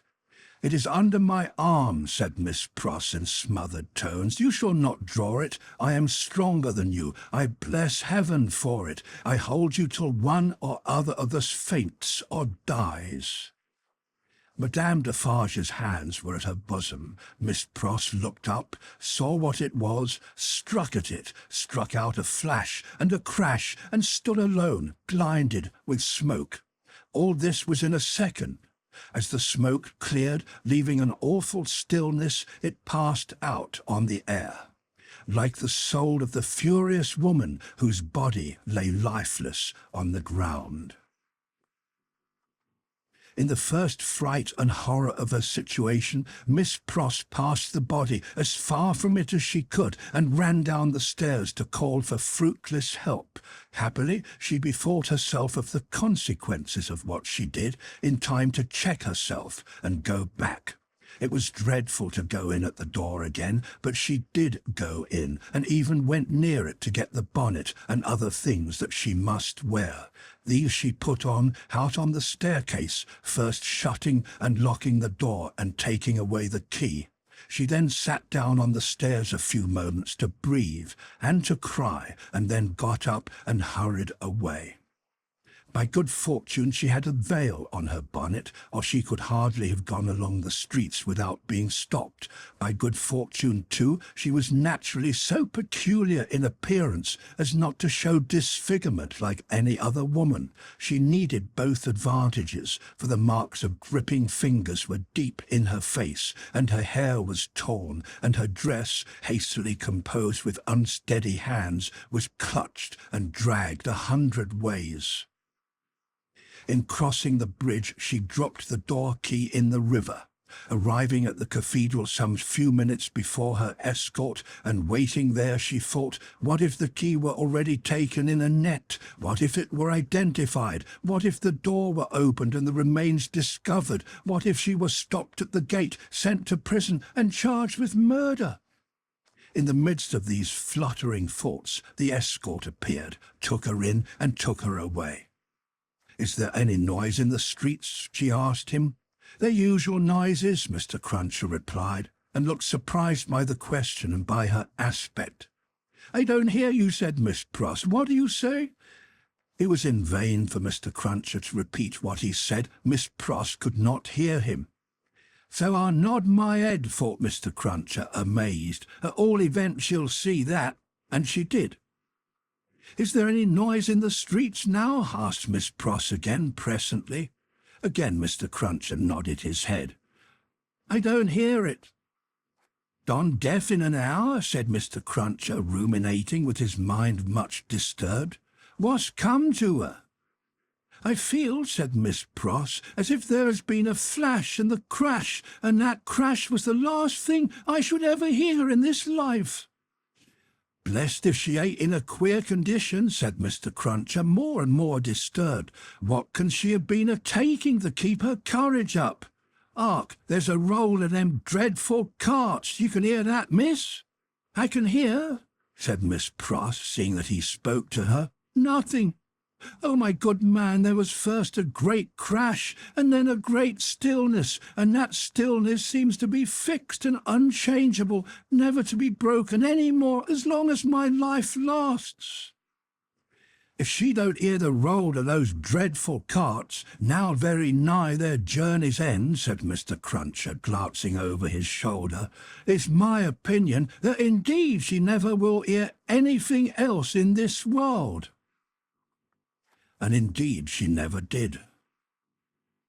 Chapter 15. The footsteps die out for ever. Along the Paris streets the death carts rumble, hollow and harsh. 6 tumbrils carry the day's wine to la guillotine, or the devouring and insatiate monsters imagined since imagination could record itself, effused in the one realization, guillotine.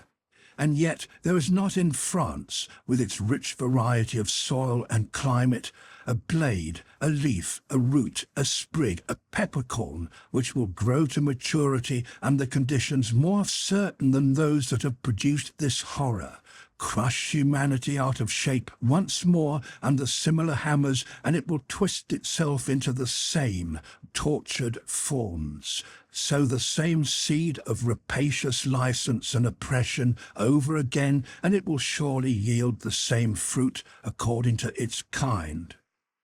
6 tumbrils roll along the streets. Change these back again to what they were, thou powerful enchanted time, and they shall be seen to be the carriages of absolute monarchs, the equipages of feudal nobles, the toilettes of flaring Jezebels, the churches that are not my father's house, but dens of thieves, the huts of millions of starving peasants.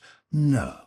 The great magician who majestically works out the appointed order of the Creator never reverses his transformations.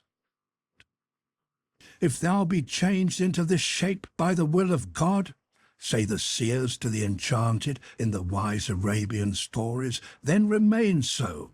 But if thou wear this form through mere passing conjuration, then resume thy former aspect." Changeless and hopeless the tumbrils roll along. As the sombre wheels of the 6 carts go round, they seem to plough up a long, crooked furrow among the populace in the streets. Ridges of faces are thrown to this side and to that, and the ploughs go steadily onward. So used to the regular inhabitants of the houses to the spectacle that in many windows there are no people, and in some the occupation of the hands is not so much as suspended, while the eyes survey the faces in the tumbrils.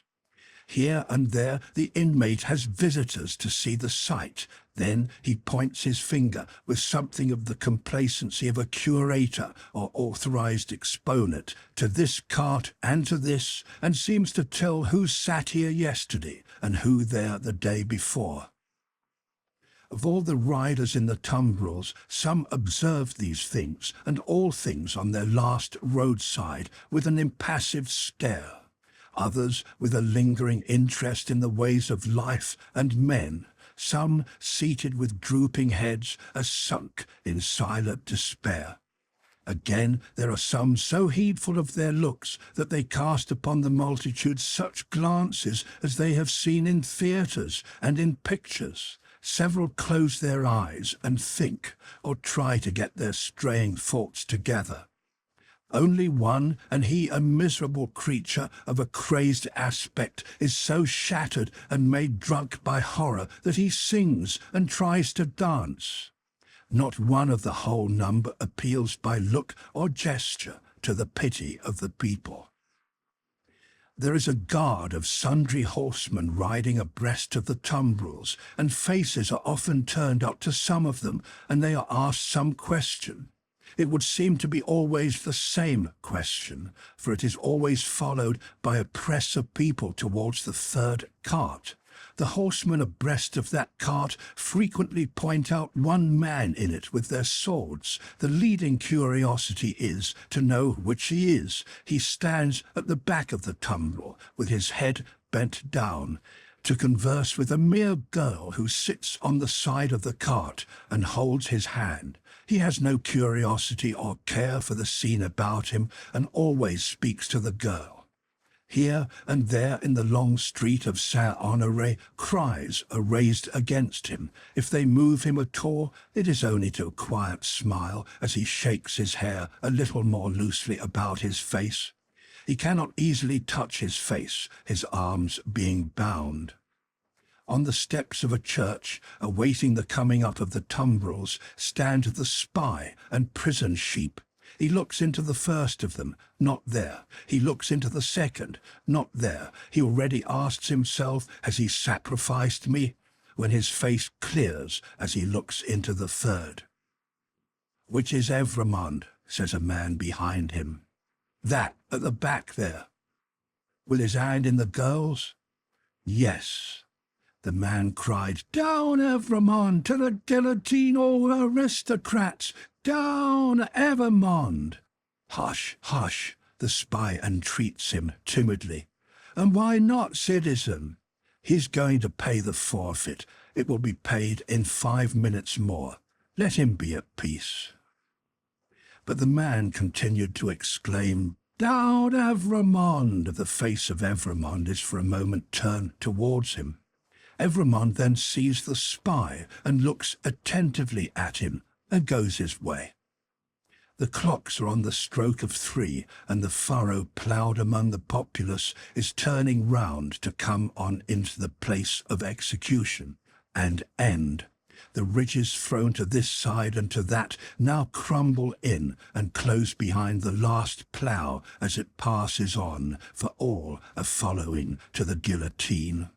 In front of it, seated in chairs, as in a garden of public diversion, are a number of women busily knitting. On one of the foremost chairs stands the Vengeance, looking about for her friend. "Thérèse," she cries in her shrill tones. "Who has seen her? Thérèse Defarge." "She never missed before," says a knitting woman of the sisterhood. "No, nor who she miss now," cries the Vengeance petulantly. "Thérèse!" Louder, the woman recommends. Aye, louder, Vengeance, much louder, and still she will scarcely hear thee. Louder yet, Vengeance, with a little oath or so added, and yet it will hardly bring her. Send other women up and down to seek her, lingering somewhere, and yet, although the messengers have done dread deeds, it is questionable whether of their own wills they will go far enough to find her. Bad fortune, cries the vengeance, stamping her foot in the chair. And here are the tumbrils, and Evrémonde will be dispatched in a wink, and she not here. See her knitting in my hand, and her empty chair ready for her. I cry with vexation and disappointment. As the vengeance descends from her elevation to do it, the tumbrils begin to discharge their loads. The ministers of Sainte Guillotine are robed and ready. Crash! A head is held up, and the knitting women, who scarcely lifted their eyes to look at it a moment ago when it could think and speak, count 1. The second tumbril empties and moves on. The third comes up. Crash! And the knitting women, never faltering or pausing in their work, count 2.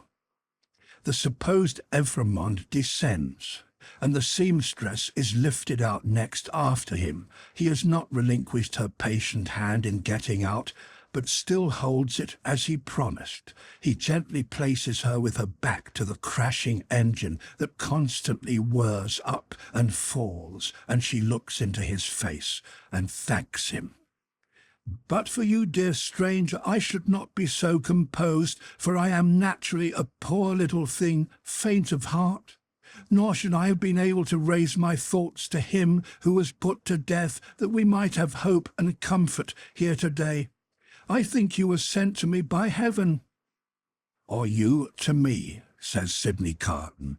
Keep your eyes upon me, dear child, and mind no other object. I mind nothing while I hold your hand. I shall mind nothing when I let it go, if they are rapid. They will be rapid, fear not. The two stand in the fast-thinning throng of victims, but they speak as if they were alone. Eye to eye, voice to voice, hand to hand, heart to heart. These two children of the universal mother, else so wide apart and differing, have come together on the dark highway to repair home together and to rest in her bosom. Brave and generous friend, will you let me ask you one last question? I am very ignorant, and it troubles me just a little. Tell me what it is. I have a cousin, an only relative and an orphan like myself, whom I love very dearly. She is 5 years younger than I, and she lives in a farmer's house in the south country. Poverty parted us, and she knows nothing of my fate, for I cannot write, and if I could, how should I tell her? It is better as it is. Yes, better as it is. What I have been thinking as we came along, and what I am still thinking now as I look into your kind, strong face, which gives me so much support, is this: if the Republic really does good to the poor, and they come to be less hungry, and in all ways to suffer less, she may live a long time. She may even live to be old. What then, my gentle sister? Do you think the uncomplaining eyes, in which there is so much endurance, fill with tears, and the lips part a little more and tremble, that it will seem long to me while I wait for her in the better land, where I trust both you and I will be mercifully sheltered? It cannot be, my child. There is no time there, and no trouble there. You comfort me so much. I am so ignorant. Am I to kiss you now? Is the moment come? Yes. She kisses his lips. He kisses hers. They solemnly bless each other. The spare hand does not tremble as he releases it. Nothing worse than a sweet, bright constancy is in the patient face. She goes next before him, is gone. The knitting women count 22. I am the resurrection and the life, saith the Lord. He that believeth in me, though he were dead, yet shall he live, and whosoever liveth and believeth in me shall never die. The murmuring of many voices, the upturning of many faces, the pressing on of many footsteps in the outskirts of the crowd, so that it swells forward in a mass like one great heave of water, all flashes away. 23. They said of him about the city that night that it was the peacefulest man's face ever beheld there. Many added that he looked sublime and prophetic. One of the most remarkable sufferers by the same axe, a woman, had asked at the foot of the same scaffold not long before to be allowed to write down the thoughts that were inspiring her. If he had given any utterance to his, and they were prophetic, they would have been these: I see Barsad and Cly, Defarge, the Vengeance, the Juryman, the Judge, long ranks of the new oppressors who have risen on the destruction of the old, perishing by this retributive instrument before it shall cease out of its present use. I see a beautiful city and a brilliant people rising from this abyss, and in their struggles to be truly free, in their triumphs and defeats, through long years to come, I see the evil of this time and of the previous time of which this is the natural birth, gradually making expiation for itself and wearing out. I see the lives for which I lay down my life peaceful, useful, prosperous, and happy in that England which I shall see no more. I see her with a child upon her bosom who bears my name. I see her father, aged and bent, but otherwise restored and faithful to all men in his healing office, and at peace. I see the good old man, so long their friend, in 10 years' time enriching them with all he has, and passing tranquilly to his reward. I see that I hold a sanctuary in their hearts, and in the hearts of their descendants, generations hence. I see her, an old woman, weeping for me on the anniversary of this day.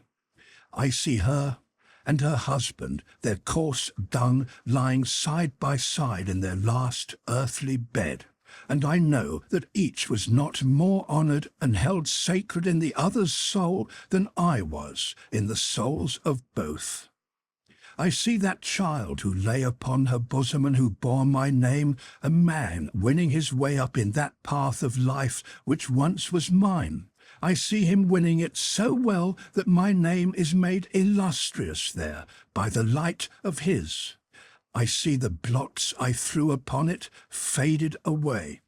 I see him foremost of just judges and honoured men, bringing a boy of my name with a forehead that I know and golden hair to this place, then fair to look upon with not a trace of this day's disfigurement. And I hear him tell the child my story with a tender and a faltering voice. It is a far, far better thing that I do than I have ever done. It is a far, far better rest that I go to than I have ever known. End of A Tale of Two Cities by Charles Dickens.